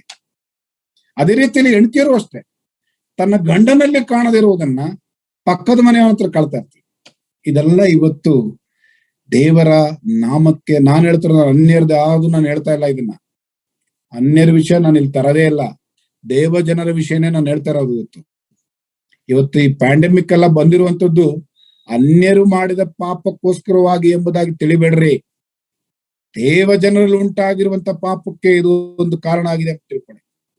ಅನೇಕ ದೇವ ಜನರು ಮನಸ್ಸಿನಲ್ಲೇ ನೀನು ನೆನೆಸ್ಕೊಂಡ್ರೆ ಒಬ್ಳನ್ನ ಅಥವಾ ಒಬ್ಬನನ್ನ ಅದು ವ್ಯಭಿಚಾರ ಅಂತ ಕರ್ತನೆ ಹೇಳ್ತಾರೆ. ಇವತ್ತು ಆ ಪರಿಸ್ಥಿತಿಯಲ್ಲಿ ಇಲ್ಲ. ಸ್ಟೋರಿಗಳು ಕೇಳ್ಬಿಟ್ರೆ ನೀವು ನನ್ನ ಮುಂದೆ, ನೀವು ಕೆಲವು ಗಮನಿಸ್ತಾ ನನ್ನ ಮುಂದೆ ಪರ್ಸನಲ್ ಆಗಿ ಬನ್ನಿ, ನಿಮಗೆ ತಿಳಿಸ್ತೇನೆ. 85 ವರ್ಷದ ಒಬ್ಬ ಸುವಾರ್ತಿಕನು, 85 ವರ್ಷ ಸುವಾರ್ತಿಕ, ಯೋಚನೆ ಮಾಡಿ. 32 ವರ್ಷದ ಒಬ್ಬ ಸುವಾರ್ತಿಕನ ಹೆಂಡತಿಗೆ ಕಾಳಾಗ್ತಾನೆ. ನನ್ನ ಭಾಷೆ ನಿಮಗೆ ತಪ್ಪಾಗಿ ಕಾಣಬಹುದು. ಅಲ್ಲಿ ಸಿಕ್ಕಾಕೊಳ್ತಾನೆ. ಅದಾದ್ಮೇಲೆ ಅದೊಂದು ದೊಡ್ಡ ಇಶ್ಯೂ ಆಗ್ತದೆ. ಅದರದ ಆಡಿಯೋ ವಿಡಿಯೋಗಳೆಲ್ಲ ಮೊಬೈಲ್ ನಲ್ಲಿ ವಿಶ್ವಾಸಿಗಳ ಮಧ್ಯೆಯಲ್ಲಿ ಇದು ಸಂಚಲನ ಹೂಡುತ್ತೆ. ಇವತ್ತು ನಮ್ಮಗಳ ಮಧ್ಯೆ ಇಂಥ ಒಂದು ಕೆಟ್ಟ ಕಾರ್ಯ ನಡೀತಾ ಇದ್ರೆ ದೇವರು ಹೇಗೆ ತನಿಸ್ಬಿಡ್ತಾನೆ. ಬೇರೆ ಅನ್ಯ ಜನರಿಂದ ಈ ತಪ್ಪುಗಳು ನಡೀತಾ ಇದ್ರೆ ವ್ಯಾಧಿಗಳನ್ನ, ಸಾವುಗಳನ್ನ ಕೊಡ್ತಿತ್ತು ದೇವರು. ಈ ಕೊರೋನಾ ಕೋವಿಡ್ ಎಲ್ಲ ಸ್ವಲ್ಪನೇ ಇದು, ಸಣ್ಣದಿದು. ಇನ್ನೂ ದೊಡ್ಡ ಬರೋದಿದೆ. ರಾಜಾ ರಾಣಿ ಏನೇನ್ ಮಾಡ್ತಿದೀಯಾ, ಇದಕ್ಕೆಲ್ಲ ಇನ್ನು ಬೇರೆ ಬ್ಯಾಲೆನ್ಸ್ ಇದಾವೆ. ಇದೆಲ್ಲ ಸುಮ್ಮನೆ ಸೈಲೆಂಟ್ ಆಗಿ ಕೊಡ್ತಾರೋ ಇಂಜೆಕ್ಷನ್ಗಳು. ಇನ್ನು ದೊಡ್ಡವು ನಿನ್ ಮುಂದೆ ಬರ್ಲಿಕ್ಕಿದೆ. ಅದು ಯಾವ ರಾಜನ್ನ ಶೂರನ್ನ ಕಟ್ಕೊಂಡು ನೀನು ಹೋಗ್ತೇವೆ ನೋಡೋಣ. ನೀವು ಯಾವನ್ನ ಕಟ್ಕೊಂಡು ನೀನು ಓಡೋಗಿ ಅಲ್ಲಿ ಮುಂದೆ ಹೋಗ್ತೇವೆ ನೋಡೋಣ. ಎಲ್ಲ ನಿನ್ನ ಮುಂದೆ ಬರ್ತದೆ ಹೋರಾಟಗಳು. ಹೇಗೆ ಅದನ್ನ ನೀನು ಎದುರಿಸ್ತೀಯ ಎಂಬುದಾಗಿ ನೋಡೋಣ. ನಿನ್ನ ಆ ಕನಸುಗಳು, ಆ ಕಣ್ಣನಲ್ಲಿ ಕಾಣುವ ಕನಸುಗಳು, ನಿನ್ನ ಮನಸ್ಸಲ್ಲಿ ಕಾಣುವಂತ ಆ ರೋದನೆಗಳು, ಅಯ್ಯೋ ಪಾಪ, ಅದು ಬಹಳ ಚೆನ್ನಾಗಿರುತ್ತೆ. ಅದನ್ನೆಲ್ಲ ಬಿಡಿಸಿ ಹೇಳ್ಬೇಕಂದ್ರೆ ನನಗೆ ಬರೀ ಯವನಸ್ಥರ ಇದ್ರೆ ಚಂದ. ನನಗೆ ಅದನ್ನ ಬಿಡಿಸಿ ಹೇಳ್ತೀನಿ ನಿಮ್ಗೆ. ಹೆಂಗೆ ನೀವು ಆ ರೀತಿಯ ಲವ್ ಅಲ್ಲಿ ನೀವು ಮಾತಾಡೋದು, ಕಣ್ಣೀರ್ ಹಾಕೋದು, ನಗೋದು, ಇವತ್ ನಗೋದು ನಾಳೆ ಕಣ್ಣೀರ್ ಹಾಕೋದು. ಮಾಡಿ ನೀನ್ ಅವನ್ನ ಯಾಕೆ ನೋಡಿದೆ, ನೀನ್ ಇವಳನ್ನ ಯಾಕೆ ನೋಡಿದೆ, ನೀನ್ ನೋಡ್ದೆ, ನೀನ್ ಯಾಕೆ ನಾನು ನೋಡಿಲ್ಲ, ನೀನ್ ಯಾಕೆ ಫೋನ್ ಎತ್ತಿಲ್ಲ, ನೀನ್ ಯಾಕೆ ಮಿಸ್ ಕಾಲ್ ಮಾಡಿಲ್ಲ, ನೀನ್ ಯಾಕೆ ಇವತ್ತಿರ್ಲಿಲ್ಲ. ಅಯ್ಯೋ ಅಪ್ಪ, ಒಂದು ಸಲ ನಿಮ್ಮ ಅಪ್ಪ ಅಮ್ಮನ್ನ ಕೇಳಿದ್ಯಾ ಫೋನ್ ಮಾಡಿದ್ಯಾ ಅಂತೇಳಿ? ನಿನ್ನ ಅಮ್ಮನ್ನ ಕೇಳಿದ್ಯಾ ನೀನು ನನಗೆ ಫೋನ್ ಮಾಡಿದ್ಯಾ ನೀನು ಅಂತೇಳಿ? ಏನಪ್ಪ ಬೆಳಗ್ಗೆಯಿಂದ ಸಂಜೆ ಗಂಟೆಗೆ ಮಾತಾಡ್ತಾ ಇರ್ತಾರೆ. ಅದ್ರ ಮಧ್ಯೆ ಏನಾದ್ರು ಗ್ಯಾಪ್ ಅಲ್ಲಿ ಫೋನ್ ಮಾಡ್ಲಿ ಅಂದ್ರೆ ಮುಗಿದೋಯ್ತು. ಅವನ ಕತೆ ಮುಗಿದೋಯ್ತು, ಅವಳ ಕತೆ. ಯಾವನ್ ಜೊತೆ ಮಾತಾಡ್ತಿದ್ದೆ, ಯಾವಳ ಜೊತೆ ಮಾತಾಡ್ತಿದ್ದೆ, ನೀನ್ ನನ್ನ ಪ್ರೀತಿ ಮಾಡ್ತಿಲ್ಲ, ಹಂಗಲ್ಲ ಹಿಂಗಲ್ಲ. ಅಯ್ಯೋ ಕತೆ. ನೀವ್ ಮಾಡ್ತಿರೋದ್ರಲ್ಲಿ ಒಂದು ಸ್ವಲ್ಪನಾದ್ರು ಒಂದು ನೀತಿ ಬೇಡ್ವಾ, ಒಂದು ಸತ್ಯ ಬೇಡ್ವಾ? ಒಂದು ನಿಮಿಷ ನಿನ್ನನ್ನು ಪ್ರೀತಿ ಮಾಡಿದಂತ, ನಿನಗೋಸ್ಕರ ಪ್ರಾಣ ಕೊಡುವಂತ, ನಿನಗೋಸ್ಕರ ರಾತ್ರಿ ಹಗಲು ನಿದ್ರೆಗೆಟ್ಟಿ ಸಾಯ್ತಾರಂತ ನಿನ್ನ ಅಪ್ಪ ಅಮ್ಮನಿಗೆ ಒಂದೇ ಒಂದು ಫೋನ್ ಮಾಡಿ ಅಮ್ಮ ಹೇಗಿದ್ಯಾ ಅಂತ ಕೇಳಿದ್ಯಾ? ಒಂದ್ 10 ನಿಮಿಷ ಮಾತಾಡಕ್ಕಾಗತ್ತ? ಅಮ್ಮ ಇಡು ಇಡು ಇಡು, ಫ್ರೆಂಡ್ ಫೋನ್ ಮಾಡ್ತೀನಿ, ಮಾಸ್ಟರ್ ಫೋನ್ ಮಾಡ್ತೀರ, ಲೆಕ್ಚರ್ ಅಯ್ಯಯ್ಯೋ ಏನ್ ನಾಟಕ. 5 ಲೆಕ್ಚರ್ ಬರ್ತಾ ಇದಾರೆ, ಅಪ್ಪ ಅಮ್ಮ ಫೋನ್ ಮಾಡ್ಬಿಟ್ರೆ ನಿಮಗೆ ಇಲ್ದೇ ಇರೋದಲ್ಲ ಅಡ್ಡ. ಆದ್ರೆ ನಿನಗಿಷ್ಟ ಆದವನೋ ಇಷ್ಟ ಆದವಳು ಫೋನ್ ಮಾಡಿದ್ರೆ ಯಾವ ಫೋನ್ ಬಂದ್ರು ಕೇಳಂಗಿಲ್ಲ. ಅಪ್ಪನ್ ಫೋನ್ ಬರ್ತಾ ಇದ್ರು ಅಷ್ಟೇ, ಅಮ್ಮನ್ ಫೋನ್ ಬಂದ್ರು ಅಷ್ಟೇ, ಯಾರ ಅಣ್ಣ ತಮ್ಮದ್ರ ಫೋನ್ ಬಂದ್ರು ಅಷ್ಟೇ. ಧಿಕ್ಕಾರವಿರ್ಲಿ ನಿನ್ನ ಈ ಯೋಚನೆಗೆ, ನಿನ್ನ ಈ ಮನಸ್ಥಿತಿಗೆ. ದೇವರು ತಾನೇ ನ್ಯಾಯ ನಿರ್ಣಯಿಸ್ತಾನೆ. ಹೊರಬರಬೇಕು ನನ್ನ ಪ್ರಿಯ ಯವನಸ್ಥರು. ಹೆತ್ತ ತಂದೆ ತಾಯಿಯನ್ನ, ಅವರ ಹುಟ್ಟಿದವರನ್ನ ನಿನ್ನ ಪ್ರೀತಿ ಮಾಡೋದು ಮೊದಲು ಕಲಿ. ಆಮೇಲೆ ಮತ್ತೊಬ್ಬರನ್ನ ನೀನು ಹೋಗು, ಅವನ ಹಿಂದೆ ಹೋಗ್ತೀಯೋ ಆಮೇಲೆ. ಮೊದಲು ನಿನ್ನ ತಂದೆ ತಾಯಿನ ಪ್ರೀತಿ ಮಾಡೋದಕ್ಕೆ ಕಲ್ತಲ್ಲಿ ಮಾತ್ರ ನಿನ್ನ ಪ್ರೀತಿ ಸಾರ್ಥಕವಾಗ್ತದೆ. ನಮ್ಮ ಕರ್ತನಾದ ಯೇಸು ಕ್ರಿಸ್ತನು ತನ್ನನ್ನೇ ಬರಿದು ಮಾಡಿಕೊಂಡು ಈ ಲೋಕಕ್ಕೆ ಬಂದವನು. ಶತ್ರುಗಳಾದಂತ ನಮ್ಮನ್ನ, ಪಾಪಿಗಳಾದಂತ ನಮ್ಮನ್ನ, ದುರ್ಮಾರ್ಗಗಳಂತ ಹೊಲಸು ಕೊಳಕು ತುಂಬಿಕೊಂಡಂತ ನಮಗೋಸ್ಕರವಾಗಿ ಸ್ವರ್ಗವನ್ನ ತ್ಯಜಿಸಿ ಈ ಲೋಕಕ್ಕೆ ಬಂದವನು. ನಿನಗೋಸ್ಕರ ಪ್ರಾಣ ಕೊಟ್ಟಿದ್ದೇ ಆಗಿದ್ರೆ, ಅವನು 3 ದಿವಸ ಎದ್ದು ಬಂದಿದ್ದೇ ಆಗಿದ್ರೆ, ಅವನು ಮತ್ತೆ ತಿರುಗಿ ಬಂದೇ ಬರ್ತಾನೆ. ಅದು ನಿನಗೆ ಗೊತ್ತಿರ್ಲಿ. ಈಗೋ ಬೇಗನೆ ಬರ್ತೇನೆ, ನಾನು ಅವನವನಿಗೆ ಕೊಡಬೇಕಾದ ಪ್ರತಿಫಲವನ್ನ ನಾನು ಕೊಡ್ತೇನೆ ಎಂಬುದಾಗಿ ಹೇಳಿದಂತ ಮಾತು ಸತ್ಯ ಸತ್ಯ ಸತ್ಯ. ನಿಮಗೆ ಬೇಕೇ?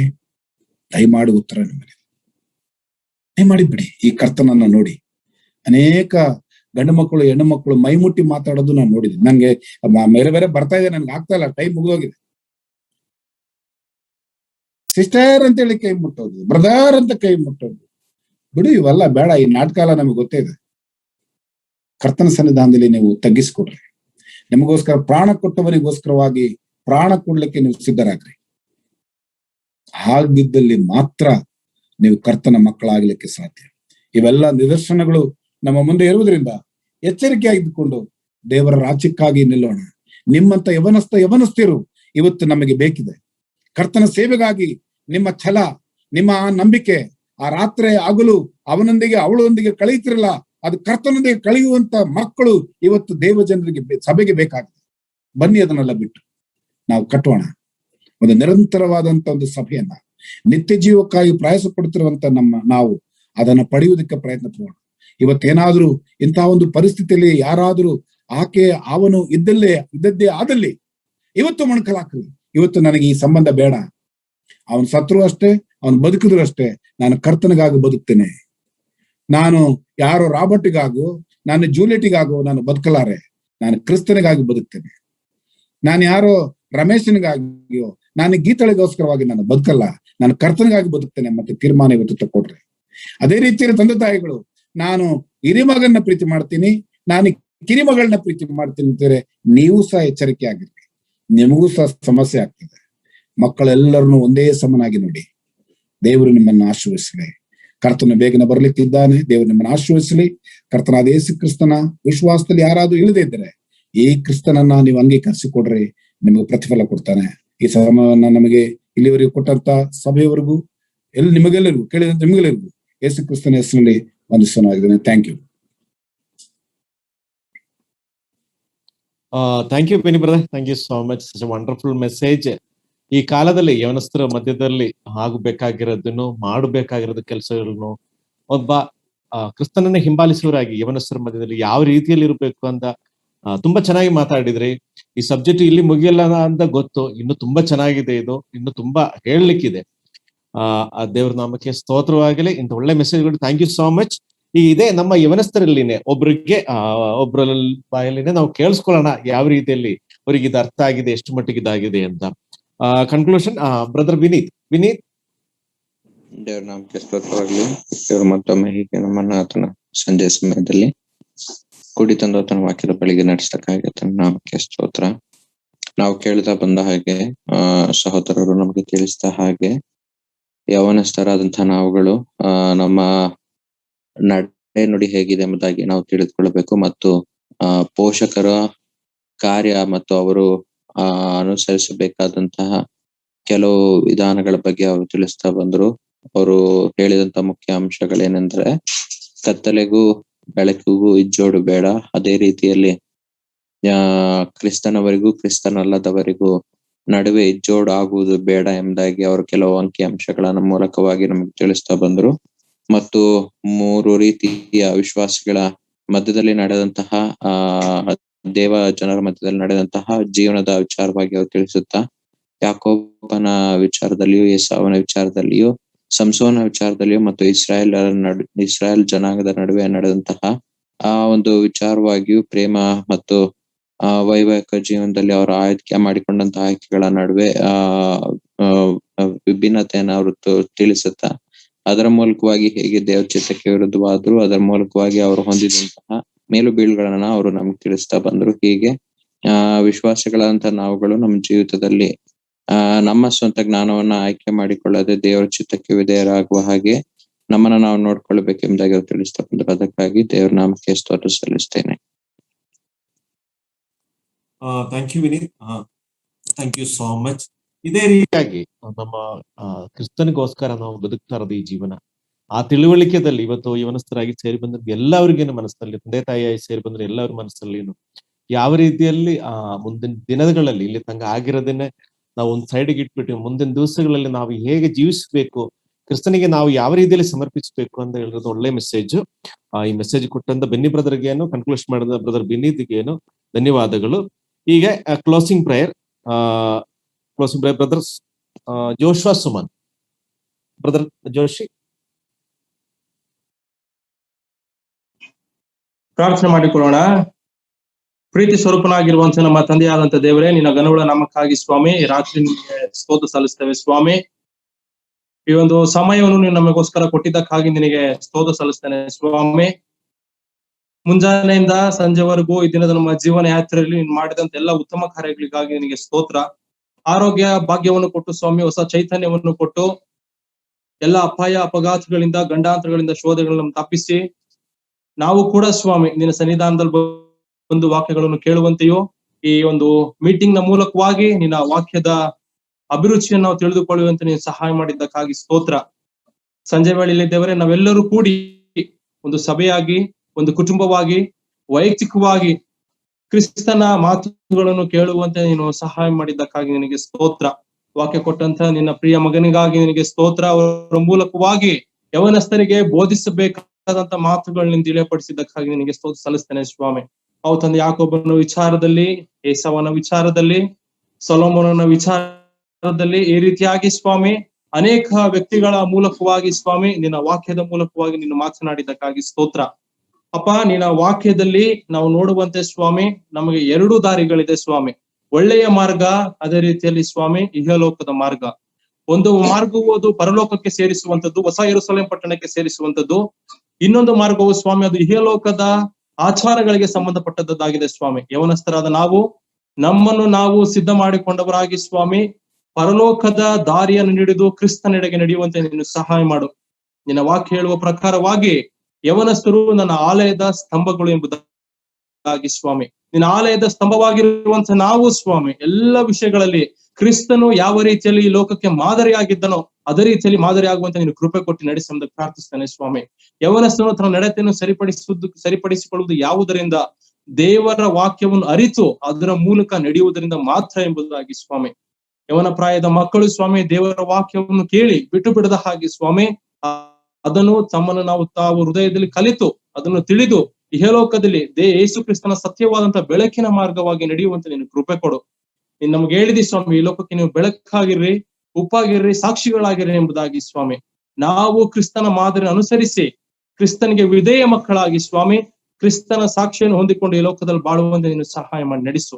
ನಿನ್ನ ವಾಕ್ಯ ಹೇಳುವ ಪ್ರಕಾರವಾಗಿ ಯಾರೆಲ್ಲ ನಿನ್ನ ಮಾರ್ಗದಲ್ಲಿ ನಡೆಯುತ್ತಾರೋ ಅವ್ರಿಗಿರುವಂತ ಜಯಮಾಲೆ, ಜೀವ ಎಂಬ ಜಯಮಾಲೆ ನಾನು ಪರಲೋಕದಲ್ಲೇ ಕೊಡ್ತೇನೆ ಎಂಬುದಾಗಿ. ನೀನು ಬರುವಂತ ಕಾಲ ಬರುವ ಸಮೀಪವಾಗಿದೆ ಸ್ವಾಮಿ. ಆದ್ದರಿಂದ ದೇವರೇ, ಪ್ರಕಟಣೆ ಪುಸ್ತಕದ ಹೇಳುವಂತೆ ಅಶುದ್ಧನು ತನ್ನ ಇನ್ನೂ ಅಶುದ್ಧ ಮಾಡಿಕೊಳ್ಳಲಿ, ಆದ್ರೆ ಪರಿಶುದ್ಧನು ತನ್ನನ್ನು ಇನ್ನೂ ಪರಿಶುದ್ಧ ಮಾಡಿಕೊಳ್ಳಲಿ, ಇನ್ನೂ ಪವಿತ್ರ ಮಾಡಿಕೊಳ್ಳಲಿ ಎಂಬುದಾಗಿ ಸ್ವಾಮಿ. ನೀನ್ ನಮ್ಮನ್ನು ಪರಿಶುದ್ಧತೆಗೆ ಕರೆದಿದ್ದಿ. ನಾನು ಪರಿಶುದ್ಧನಾಗಿದ್ದಂತೆ ನೀವು ಕೂಡ ಪರಿಶುದ್ಧರಾಗಿರಿ ಅಂತ ಕರೆದಿದ್ದೀಯಲ್ಲ ಸ್ವಾಮಿ. ನಿನ್ನ ಪರಿಶುದ್ಧತೆ ಆಶೀರ್ವಾದ ಎಲ್ಲ ಯವನ ಪ್ರಾಯದ ಮಕ್ಕಳ ಮೇಲೆ ಇರಲಿ. ಯಾರೆಲ್ಲ ಸ್ವಾಮಿ ಮೀಟಿಂಗ್ ನ ಮೂಲಕವಾಗಿ ನಿನ್ನ ವಾಕ್ಯವನ್ನು ಕೇಳಿದ್ದಾರೋ, ಪ್ರಾರ್ಥನೆಯಲ್ಲಿ ಪಾಲ್ಗೊಂಡಿದ್ದಾರೋ, ವಿಶೇಷ ಹಾಡುಗಳನ್ನು ಆಡಿದ್ದಾರೋ, ಇದನ್ನು ನಡೆಸಿಕೊಡಲು ಕೃಪೆ ಕೊಟ್ಟಂತ ಸ್ವಾಮಿ ಒಂದು MC ಮಾಡಿದಂತ ರೆಜಿ ಬ್ರದರ್ಗಾಗಿ ಕೂಡ ಪ್ರತಿಯೊಬ್ಬರಿಗಾಗಿ ನಾನು ನಿನಗೆ ಪ್ರಾರ್ಥನೆ ಮಾಡ್ತೇನೆ ಸ್ವಾಮಿ. ಎಲ್ಲರನ್ನು ಆಶೀರ್ವದಿಸು. ಮುಂದಿನ ದಿನಮಾನಗಳಲ್ಲಿ ಸ್ವಾಮಿ ದೇವರೇ ನಮ್ಗೆ ಯಾವ ರೀತಿಯಲ್ಲಿ ವಾಕ್ಯದ ಕೊರತೆಗಳಾಗಲಿ, ಅನ್ಯೋನ್ಯತೆ, ಸಹೋದರರ ಅನ್ಯೋನ್ಯತೆ ಆಗಲಿ ಸ್ವಾಮಿ, ಯಾವ ವಿಚಾರದಲ್ಲಿ ನಮ್ಮ ಕೊರತೆ ಉಂಟಾಗದಂತೆ ಈ ಒಂದು ಮೀಟಿಂಗ್ ನ ಮೂಲಕವಾಗಿ ನಾವೆಲ್ಲರೂ ಕ್ರಿಸ್ತನ ಆಶೀರ್ವಾದವನ್ನು ಪರಲೋಕದಿಂದ ಹೊಂದಿಕೊಳ್ಳುವಂತೆ ಸಹಾಯ ಮಾಡಿ ನಡೆಸಿ ಆಶೀರ್ವದಿಸು. ಪಾಲ್ಗೊಂಡಂತೆಲ್ಲ ಯವನ ಪ್ರಾಯದ ಮಕ್ಕಳಿಗಾಗಿ ಸ್ತೋತ್ರ. ಅವರೆಲ್ಲರ ಭವಿಷ್ಯತೆಗಳನ್ನು ನಜರೇತಿನ ಯೇಸು ಸ್ವಾಮಿಯ ನಾಮದಲ್ಲಿ ರೂಪಿಸು ಎಂದು ಪ್ರಾರ್ಥಿಸ್ತೇನೆ. ಅವರೆಲ್ಲ ಅನಾರೋಗ್ಯಗಳನ್ನು ತೆಗೆದುಹಾಕು ಸ್ವಾಮಿ. ಬೇಕಾದ ವಿದ್ಯಾಭ್ಯಾಸಗಳನ್ನು ಸಫಲತೆ ಒದಗಿಸಿಕೊಡು ಸ್ವಾಮಿ. ಯಾರೆಲ್ಲ ಮದುವೆ ಕಾರ್ಯದಲ್ಲಿ ತೊಡಗಿರುತ್ತಾರೆ ಅವರ ಮದುವೆ ಕಾರ್ಯಗಳನ್ನು ನಜರೇತಿನ ಯೇಸುವಿನ ನಾಮದಲ್ಲಿ ಕಾನಾ ಊರಿನಲ್ಲಿ ನಡೆದ ಪ್ರಕಾರವಾಗಿ ಅದ್ಭುತವಾಗಿ ನಡೆಯಲಿ ಸ್ವಾಮಿ ದೇವರೇ. ಯಾರು ಕುಟುಂಬ ಕಟ್ಟಿಕೊಂಡಿದ್ದವರು ಎಲ್ಲ ಕುಟುಂಬಗಳ ಯೇಸುವಿನ ನಾಮದಲ್ಲಿ ಆಶೀರ್ವದಿಸಲ್ಪಡಲಿ ಸ್ವಾಮಿ. ಎಲ್ಲರ ತೊಂದರೆಗಳನ್ನು, ಕಣ್ಣೀರುಗಳನ್ನು, ನೋವುಗಳನ್ನು, ಚಿಂತೆ, ಭಾರಗಳನ್ನು ನಜರೇತಿನ ಯೇಸುವೆ ನೀನು ಹೊತ್ತುಕೊಂಡು ಎಲ್ಲರನ್ನು ಸುಖಮಯವಾಗಿ ನಡೆಸಿ ಕಾಪಾಡು ಎಂದು ಪ್ರಾರ್ಥಿಸ್ತೇವೆ ಸ್ವಾಮಿ. ನೀನ್ ಯಾವಾಗಲೂ ಒಳ್ಳೆಯದನ್ನೇ ಮಾಡುವಂತ ಖರ್ಚನು ಒಳ್ಳೆಯದನ್ನೇ ಮಾಡುತ್ತೆ, ಅದಕ್ಕಾಗಿ ಸ್ತೋತ್ರ. ನಮ್ಮ ದೇವರು ಒಳ್ಳೆಯ ದೇವರು ಸ್ವಾಮಿ, ಒಳ್ಳೆಯದಕ್ಕಾಗಿ ಆಲೋಚನೆ ಮಾಡುವಂತವನು, ಅದಕ್ಕಾಗಿ ಸ್ತೋತ್ರ. ನಮ್ಮೆಲ್ಲರ ಜೀವಿತವನ್ನು ಸ್ವಾಮಿ ನೀ ನಡೆಸ್ತಿದ್ದಿ, ಮುಂದೆ ಕೂಡ ನಡೆಸ್ತಿ, ಅದಕ್ಕಾಗಿ ಸ್ತೋತ್ರ. ಈ ರಾತ್ರಿ ವೇಳೆಯಲ್ಲಿ ಸ್ವಾಮಿ ನಾವೆಲ್ಲರೂ ಒಟ್ಟಾಗಿ ಪ್ರಾರ್ಥನೆ ಮಾಡ್ತೇವಪ್ಪ. ಎಲ್ಲಾ ನಮ್ಮ ದೇಶದಿಂದ ಪ್ರತಿ ಕೊರೋನಾ ಕಾಯಿಲೆಗಳನ್ನು ತೆಗೆದುಹಾಕು ಎಂದು ಪ್ರಾರ್ಥಿಸ್ತೇನೆ. ಇನ್ಫೆಕ್ಷನ್ ಆಗಿರುವಂತ ಎಲ್ಲಾ ನಿನ್ನ ಮಕ್ಕಳಿಗೆ ಇನ್ಫೆಕ್ಷನ್ ತೆಗೆದುಹಾಕಿ ಸಫಲತೆ ಕೊಟ್ಟು ಆಶೀರ್ವಾದ ಮಾಡಿ ಆರೋಗ್ಯ, ಭಾಗ್ಯ, ಚೈತನ್ಯ, ಬಲವನ್ನು ಕೊಟ್ಟು ನಿನ್ನ ಆತ್ಮನಿಂದ ತುಂಬಿಸಿ ಎಂದು ಪ್ರಾರ್ಥಿಸ್ತೇವೆ. ಹೇಗೂ ಸ್ವಾಮಿ ನಮ್ಮ ಚಿತ್ತವಲ್ಲ, ನಮ್ಮ ಜೀವಿತಗಳಲ್ಲಿ, ನಮ್ಮ ಕುಟುಂಬಗಳಲ್ಲಿ ಸ್ವಾಮಿ, ಈ ದೇಶದಲ್ಲಿ ನಿನ್ನ ಚಿತ್ತವೇ ನೆರವೇರಲಿ. ಪರಲೋಕದಲ್ಲಿ ನಿನ್ನ ಚಿತ್ತ ನೆರವೇರುವ ಪ್ರಕಾರವಾಗಿ ಈ ಲೋಕದಲ್ಲಿ ನೆರವೇರಲಿ ಅಂತ ನಾವು ಪ್ರಾರ್ಥಿಸ್ತೇವೆ ಸ್ವಾಮಿ. ಎಲ್ಲ ಸ್ತುತಿ, ಮಹಿಮೆ, ಘನತೆ ನಿನಗೆ ಉಂಟಾಗ್ಲಿ ಸ್ವಾಮಿ. ನಜರೇತಿನ ಯೇಸುವೆ ಸರ್ವಕಾಲಕ್ಕೂ ನಿನಗೆ ಸ್ತೋತ್ರ ಉಂಟಾಗ್ಲಿ ಸ್ವಾಮಿ. ಘನಮಾನ ಮಹಿಮೆ ನಿನಗೂ ಉಂಟಾಗ್ಲಿ ಸ್ವಾಮಿ. ಇದುವರೆಗೂ ಮೀಟಿಂಗ್ ನೀನು ಆಶೀರ್ವಾದ ಮಾಡಿದ್ದಕ್ಕಾಗಿ ಸ್ತೋತ್ರ. ಯಾವ ಅಡೆತಡೆಗಳಿಲ್ಲದಂತೆ, ಯಾವ ನೆಟ್ವರ್ಕ್ ಇಶ್ಯೂಸ್ ಗಳಿಲ್ಲದಂತೆ ನೀನು ಕೃಪೆ ಕೊಟ್ಟು ಆಶೀರ್ವದಿಸಿದ್ದೆ, ಅದಕ್ಕಾಗಿ ನಿನಗೆ ಸ್ತೋತ್ರ. ಈ ರಾತ್ರಿ ಬರ್ದರಪ್ಪ ನಮ್ಮ ನೆನೆಸ್ಕೊಳಪ್ಪ.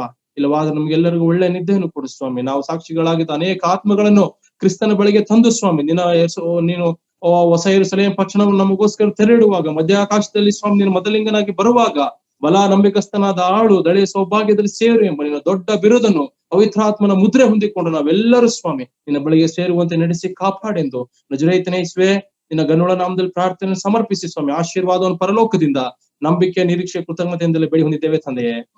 ಆಮೆನ್.